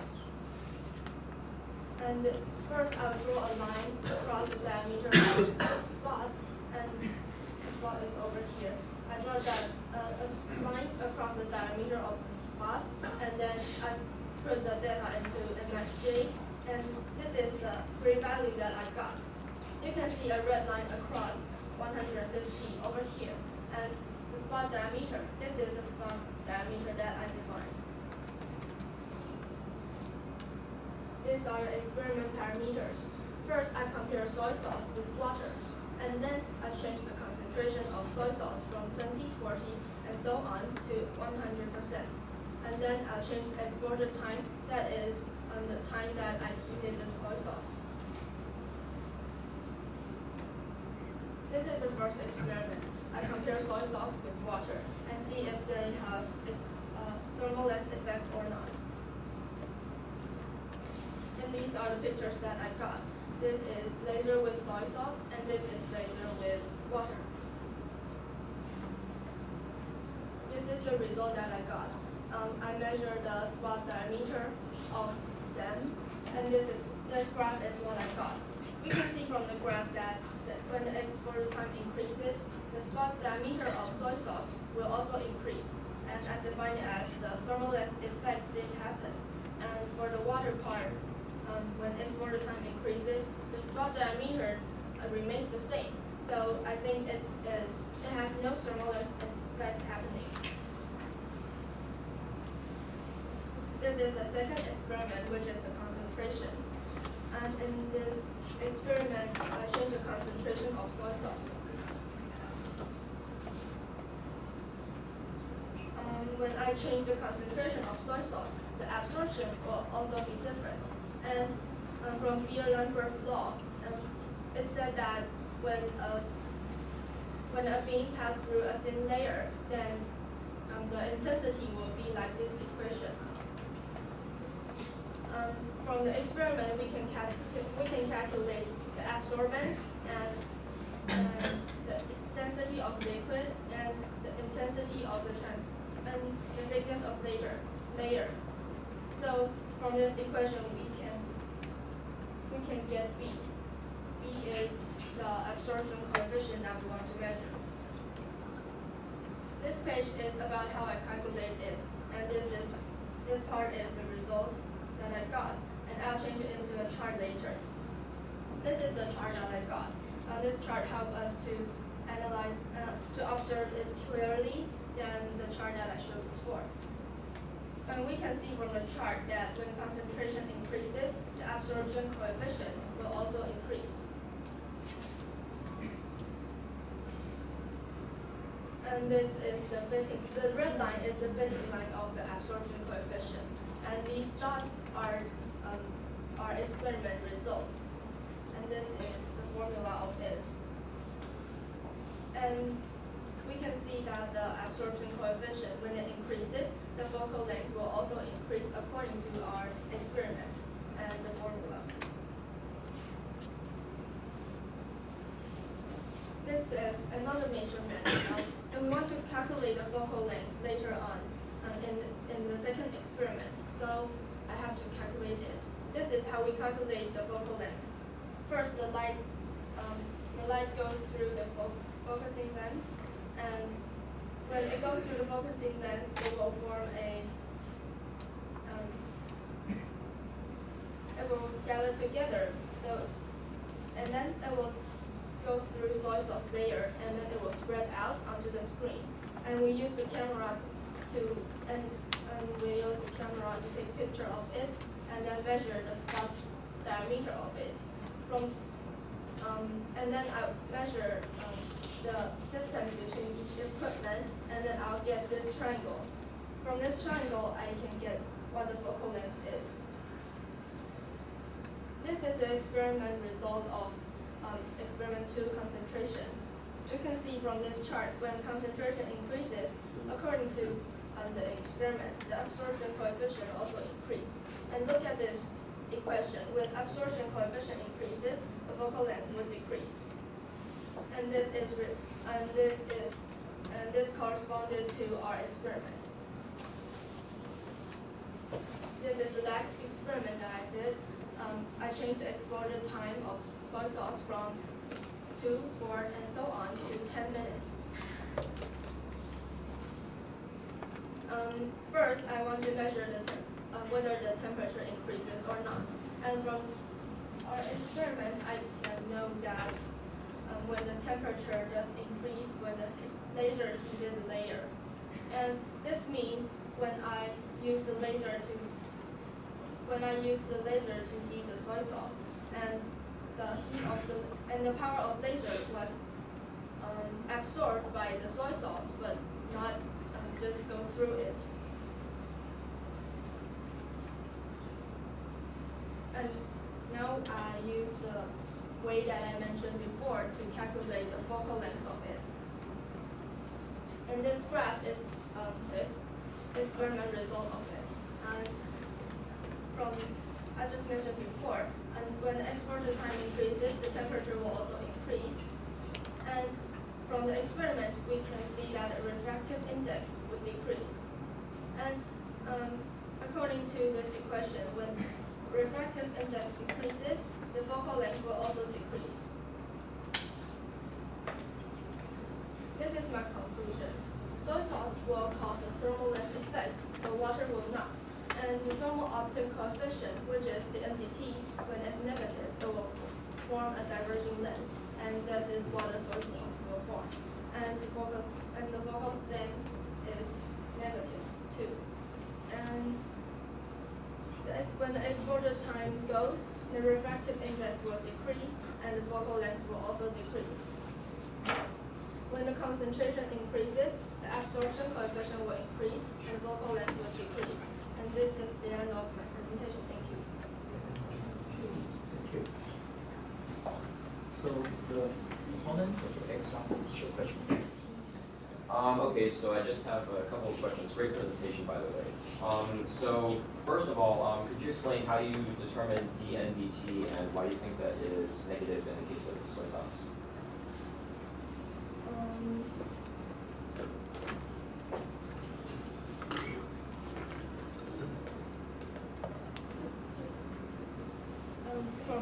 We can see that when DNVT is negative, and it will form a diverging lens. Yes, and But did you do any experiments to confirm this, or is this purely theoretical? This assumption? This is I got this from the paper that means the DNVT when it is negative will form a diverging lens. I see. Okay, so my next question has to deal with your experimental setup. Could you go to the slide where you described the experiment? Yeah, okay. So my question is, why would you orient the soy sauce vertically? Because over time, especially with the long time exposure that you have, wouldn't there be changes in density of the soy sauce as gravity pulls it towards the bottom of your container? Because it's just about 200 micrometers. So, and I used two pieces of glass to fix them together. So I don't think the gravity will affect.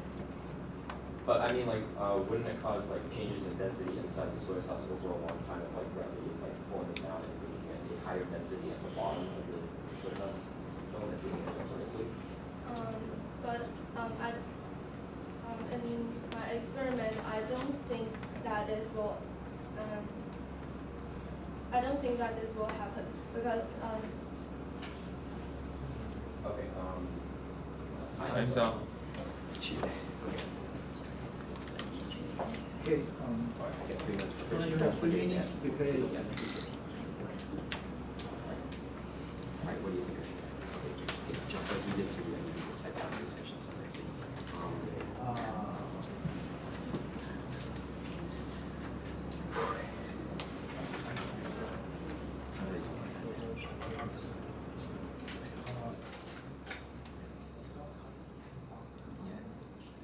Which one?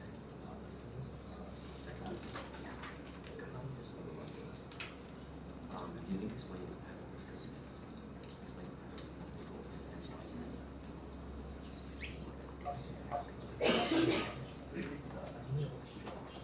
Yes, I will do. Trust me. Trust me. Trust me, I'll do that.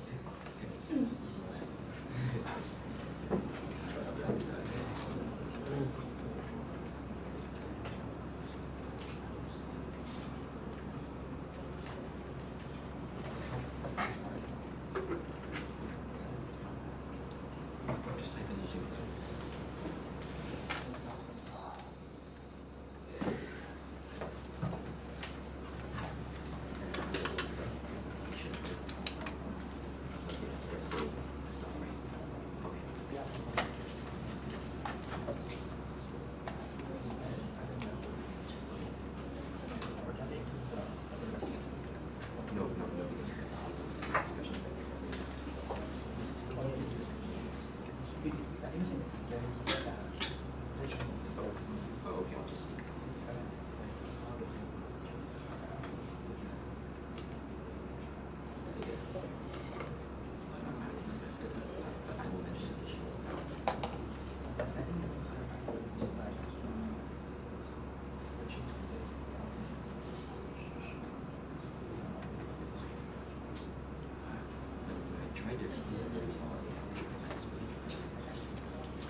Time's up. That's what your dad says.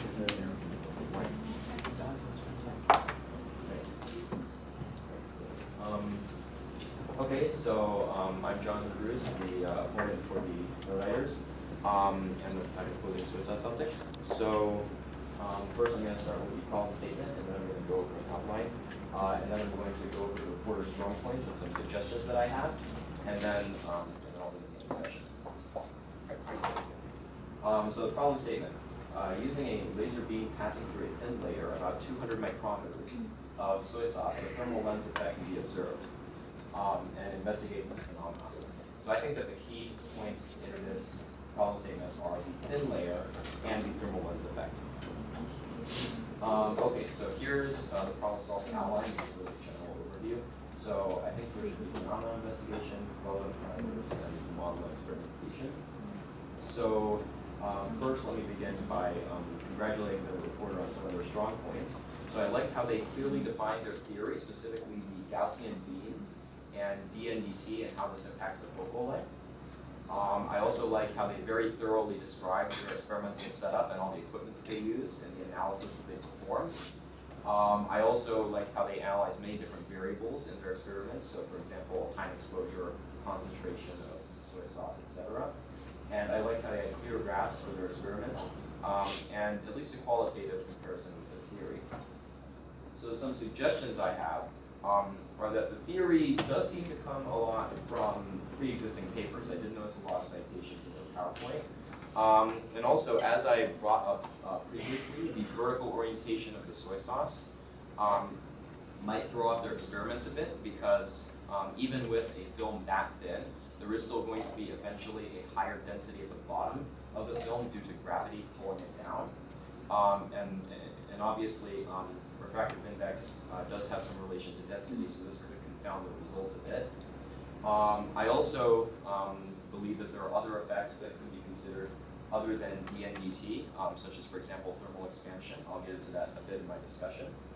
And I also think that it would be a good idea to model the thermal diffusion in the soy sauce film with a computer simulation so that they could compare it with their results and maybe a theory curve. And speaking of a theory curve, I think it would be a good idea to actually include the graph of the curve in the graphs, for example, on slide 20. All right, so now I'd like to transition to discussion, please.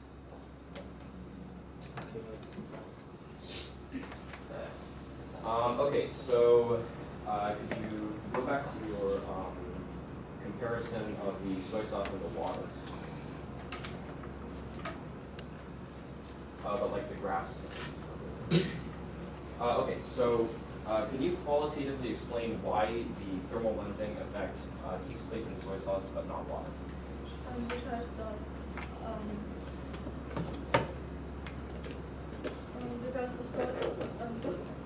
soy sauce did absorb the power absorb the power of laser, and so the temperature of it will be different at each spot of the soy sauce. And this is what we observed. The spot diameter did increase because of the diverging lens that it formed. But do you agree that water also absorbs some heat from the laser? So why does this increase occur in soy sauce versus water? I mean, because the water does heat up due to heat.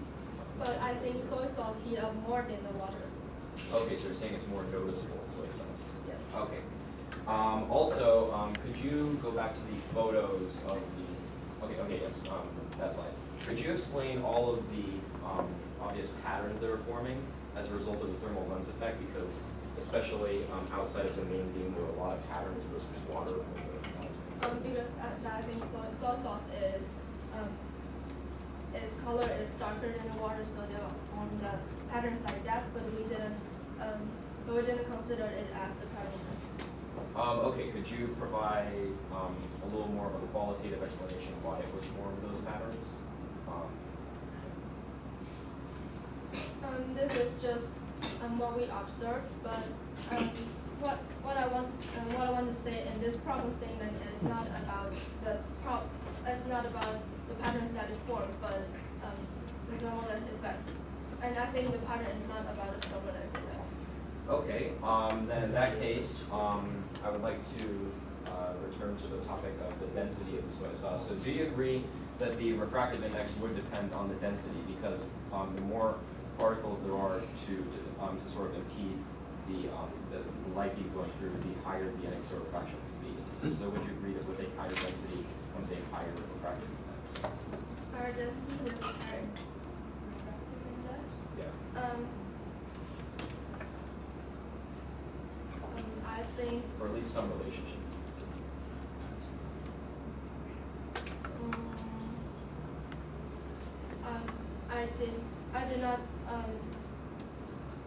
I did not conduct these two in my experiment. Because I do as parameters, I do them as they're separated.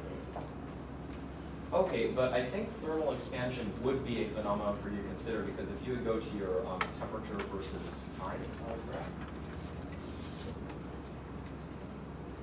Temperature, soy sauce versus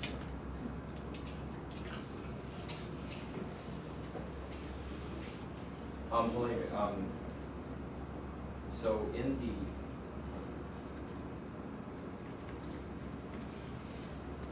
okay, so in the temperature graph, we see significant increases in temperature, some greater than 20 degrees Celsius.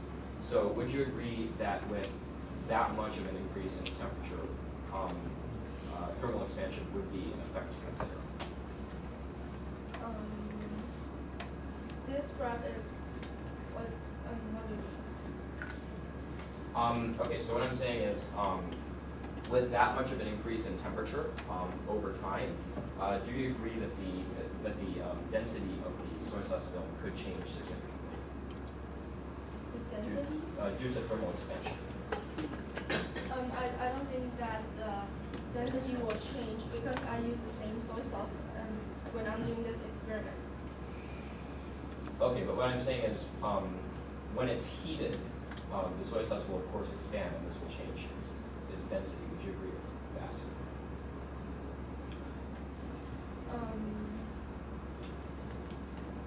No, I don't think so because the thickness of it would be the same. Okay.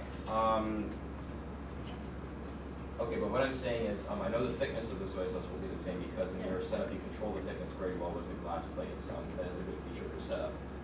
But vertically as well. I mean, would there be changes in density with thermal expansion? In my experiment,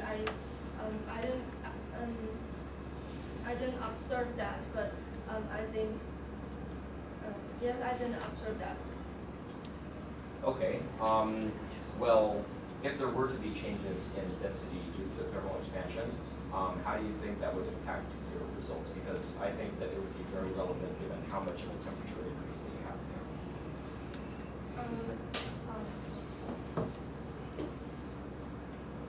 The temperature did increase. The temperature did increase very much, and the more it increases, the more significant the thermal lens effect will be. Okay. Did you model this? Did you include this in your theory? This in my theory. Yeah, did you include the thermal expansion and the more severe thermal lens effect, like in your theory? I mean, did you include any sort of like temperature gradient across time in your theory? theory? Because when I change the temperature, according to this one, when I change the temperature, the refractive index will also change. So it is according to my theory. Okay, but what I'm basically asking is, do you think there are other things that could contribute to the change in focal length other than just DNDT? I mean, I gave one for thermal expansion. Do you think that there are other factors that change? All of my experiments are some of I think you mean what will affect the focal length? Yeah, anything else that would affect the focal length versus just changes in refractive index. So like the example I've been doing this time was changes in density. Is the refractive index will change? Of course, and I just mentioned before, the absorption coefficient will also change the focal length too. Okay. All right. So so moving away from that topic, another quick question I have is: do you have a theory curve that you could quantitatively compare with your graphs for focal length versus exposure time and focal length versus concentration and all those other graphs? Yeah, I don't have a fitting line. Okay.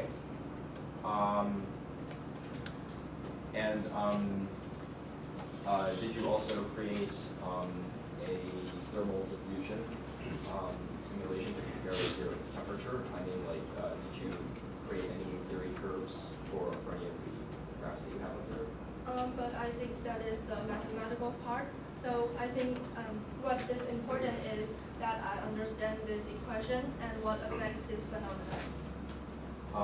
Okay. Fair enough.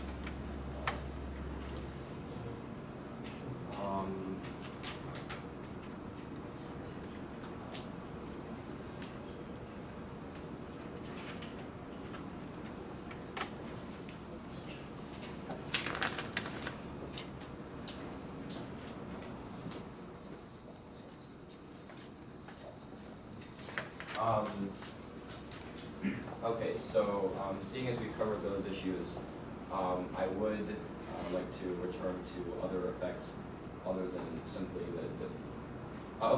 so what I would like to analyze first is, can you provide an intuitive explanation for why index of refraction changes with temperature? I mean, I know you have DNDT there, I know you said it was negative, but could you provide an intuitive explanation for why there is a change in refractive index at all with temperature?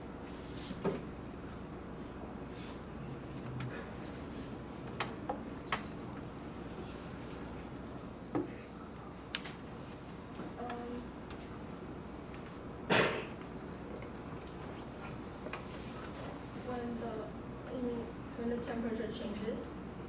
Yeah, I'm just saying, like, forget the focal length, forget that equation, just why is there a DNDT for temperature? Can you just explain it qualitatively? The density change is because of the thermal lens effect, and because of the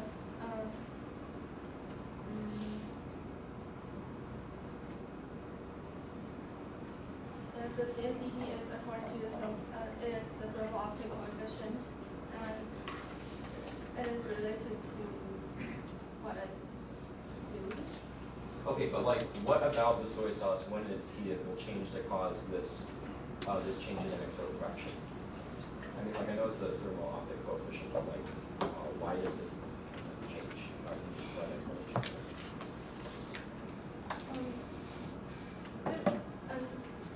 The thermal optic coefficient will change is just because of the thermal lens effect. Okay.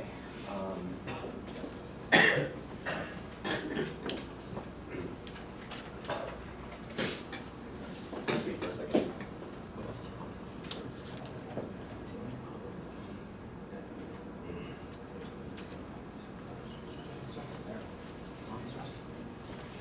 Okay, so we would also like to question possible sources of error in your experiments. So, where in your experiments do you think that there could have been some error? Error. Yeah.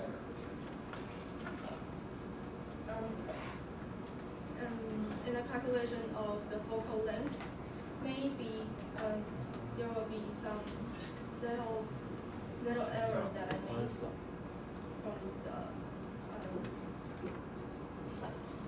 the distance between each equipment because but the errors will be very small that we can ignore it. Okay. So, opponent, please summarize the discussion.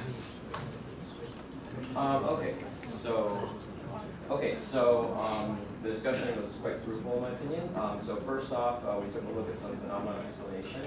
So the things we discussed were why the thermal lens effect occurs more noticeably in soy sauce compared to water, and also the role of thermal expansion, which the reporter did not seem to consider or have a lot of explanation for. Then we also tried to discuss the effective density of refractive index. The reporter did not seem to have a good deal of information about this, and also the parameters that affect the focal length in addition to PNDT. And then as for experimentation, we examined the additional patterns that formed because of the thermal lensing effect, the vertical placement of the soy sauce, and the lack of 30 curves, as well as the error that was present in the experiment, which the opponent did, which the reporter did a good job of explaining. Okay, the review. Okay, next question. May I ask you what's the definition of the un?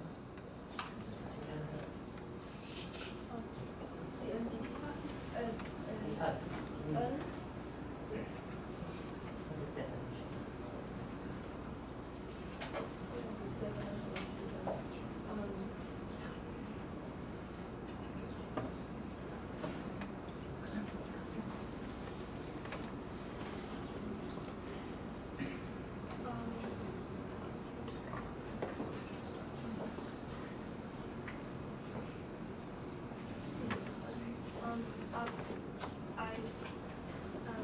When I look at this equation, I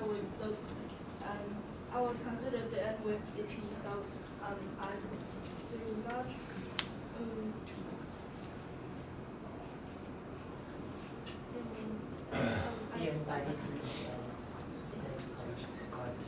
Yes, it is a similar coefficient. But at the beginning of this, You mean the n? yes. Yes, the n is the n over here is the refractive index after soy sauce was heated by the laser, and n0 here is the regular refractive index of it. But what's the definition of T? Because I'm kind of confused by T, time or temperature. T and in this equation, T is temperature. Yeah. So where's the relation between time and your When as I mentioned before, the NDT is negative. So when we heated the soy sauce, and the delta T will be positive. So this whole thing will be negative, and this whole equation will mean that n will be smaller than n0, which means the refractive index will decrease. So, as for the opponent, what's your opinion about this effect? I'm sorry, could you please repeat the effect? How do you think that caused this effect? Okay, so the change in refractive index versus temperature. As I pointed out many times during my discussion, I think the density is a big part of it. I think that as the temperature increases, thermal expansion will cause a decrease in refractive index consistent with that. Yeah, I think that is a good information. Thank you. Okay, reviewer, you have 2 minutes to prepare your presentation.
Time's up. Yeah.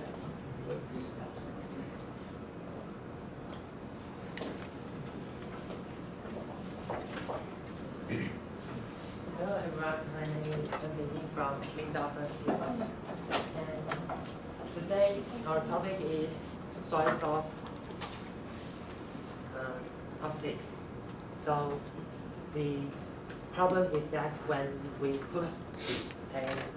we use a laser beam in a lens of soy sauce, and it will cause this effect. So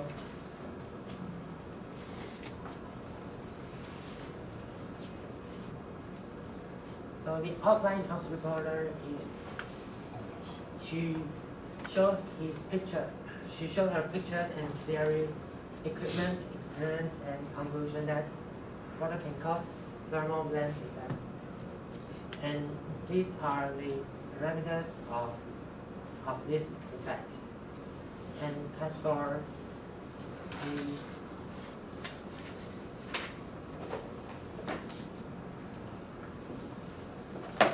the overview of the reporter, she really speaks clearly and her English is pretty good. She has detailed diagrams. She explained the experiment clearly, doing the experiment with great equipment.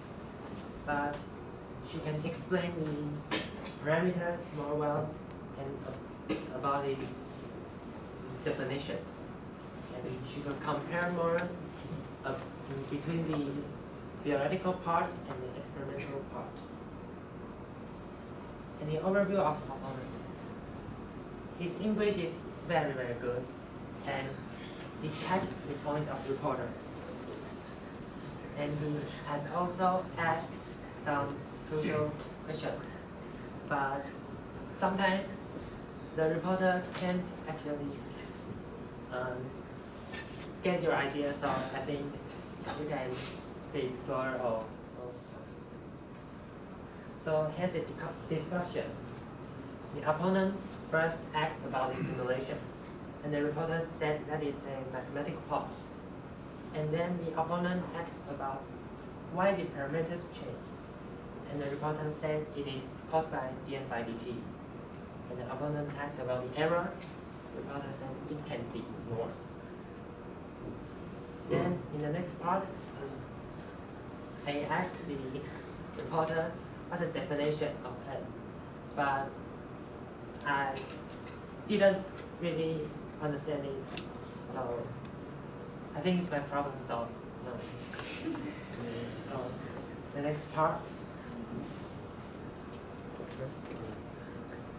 The next part is a conclusion. The opponent said the main parameters of the effect is a density, but I think that is about the transportation of heat, because the heat will cause the explosion and shrink of the soy sauce. And while the soy sauce has changed, then the pattern of the light will change as well. So I think that could be correct, but it has the better parameters. And they has discussed about gravity, the influence of gravity. And the opponent said it could it could impact this effect, but the reporter said it can't. And in my opinion, I think it can because the gravity can cause the change of density as the opponent said. And they discussed about the explosion time, that the opponent asked about it and the reporter showed the graph that he has reported. And finally, the difference between water and soy sauce. And the reporter said that the soy sauce can absorb heat, but the water can't. But the opponent says the water can also absorb heat. So I think they both can absorb heat, but the heat transportation of soy sauce is This is my concluding remark. First, I want to say that according to what opponent and the reverse said, the soy sauce lens was put in vertically, and I think that whether I put it vertically or not, it will not affect this phenomenon. They said that the density and the gravity will cause the density to be different, but as I don't observe this phenomenon in my experiment, and I fixed the lens very tight, and I fixed the lens tightly, so I don't think the density will change because of the gravity.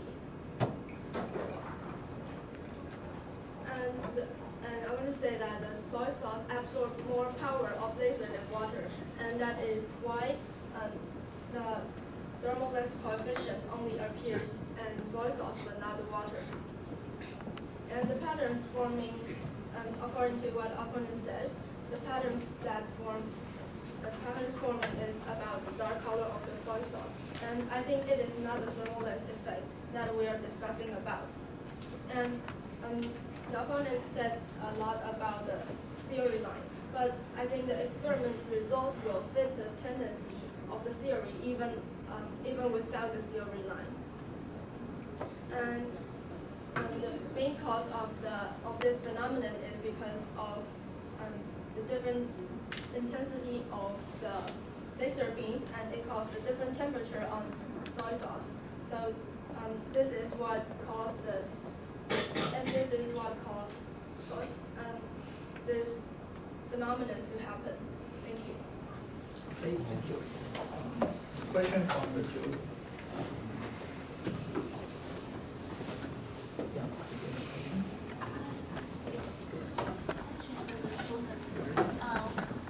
What do you think is the reason why the refractive index is dependent on the temperature? Okay, so as I explained to the reviewer earlier, I think a major cause of this is the change in density that comes with a change in temperature. That would be especially prominent in this experiment because, again, it's not large increases in temperature, so that would be significant changes in the density of the soy sauce.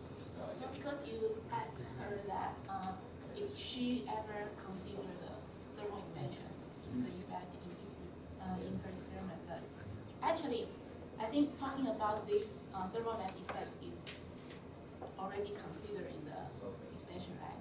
But you think she didn't understand that the thermal mass effect is related to the expansion or density effect?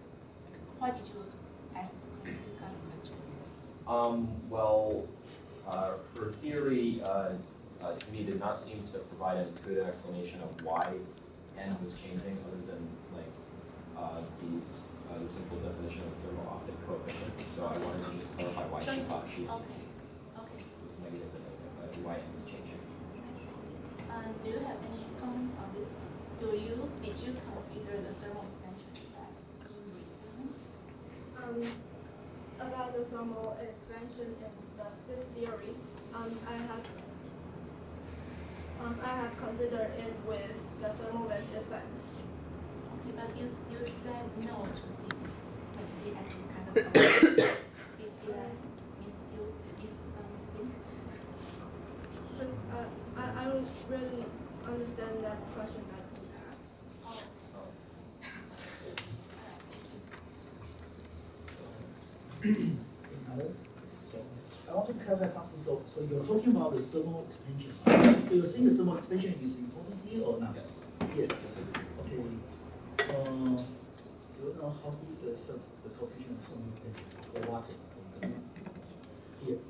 What I do know is from my calculations, from my own theory, thermal expansion would become non-negligible, and I define that as a greater than 1% change in volume with increase of about like approximately 4 degrees Celsius, but their graphs demonstrated increases in closer to 20 degrees Celsius. So I think that in the case of this laser, thermal expansion would not be negligible.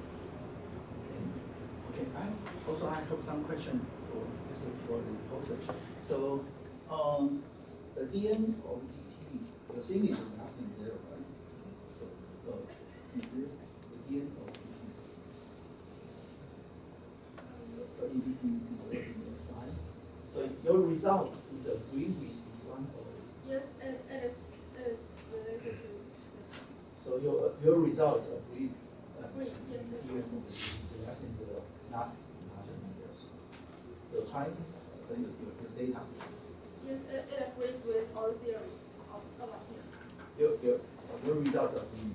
Yes. Okay, But water, I think they compare this experiment for the soy sauce and water, right? But the water doesn't really reflect, there's like thermal nice effect for water, but there's certainly is some thermal expansion occurring for water. So why we didn't see any thermal nice effect for water? I would actually like to agree with the reporter response that since water has a significantly lower absorbance than soy sauce, there actually would be a thermal lens effect occurring, but in those graphs it would be too small a trend compared to soy sauce to be able to observe prominently. But I just wanted to clarify whether the reporter thought that it was occurring, but occurring in a small manner, or whether it just wasn't occurring at all. That was the purpose of my question. Do you guys think there's a certain kind of material that has a positive ENDT value? Do you think this kind of material exists? Because we found that the soy sauce has a negative ENDT. Is there a material that has a positive ENDT? Off the top of my head, I don't remember any specific materials. I do recall that some crystalline type materials do show a positive DNVT, if I'm not mistaken. I think that was one of the things I covered in research for this topic. Any comments? I agree with the opponent about his opinion. I disagree because I think that the water will still explosion, but because the heat transport faster in water, so the heat spread. So the water, the thickness of the water will be even. You mean the heat transfers faster in water than in soy sauce? It's not. Thank you.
Okay, please raise your score for the, start from the voter first.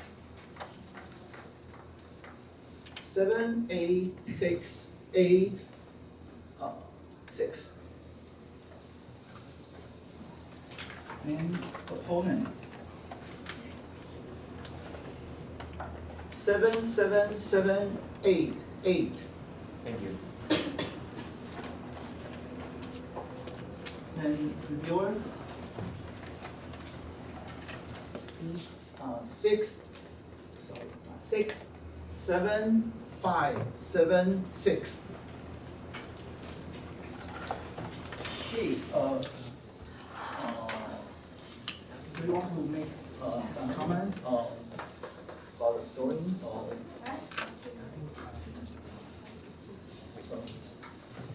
No? Okay, and okay, we thank you everyone. That's close our section. Thank you.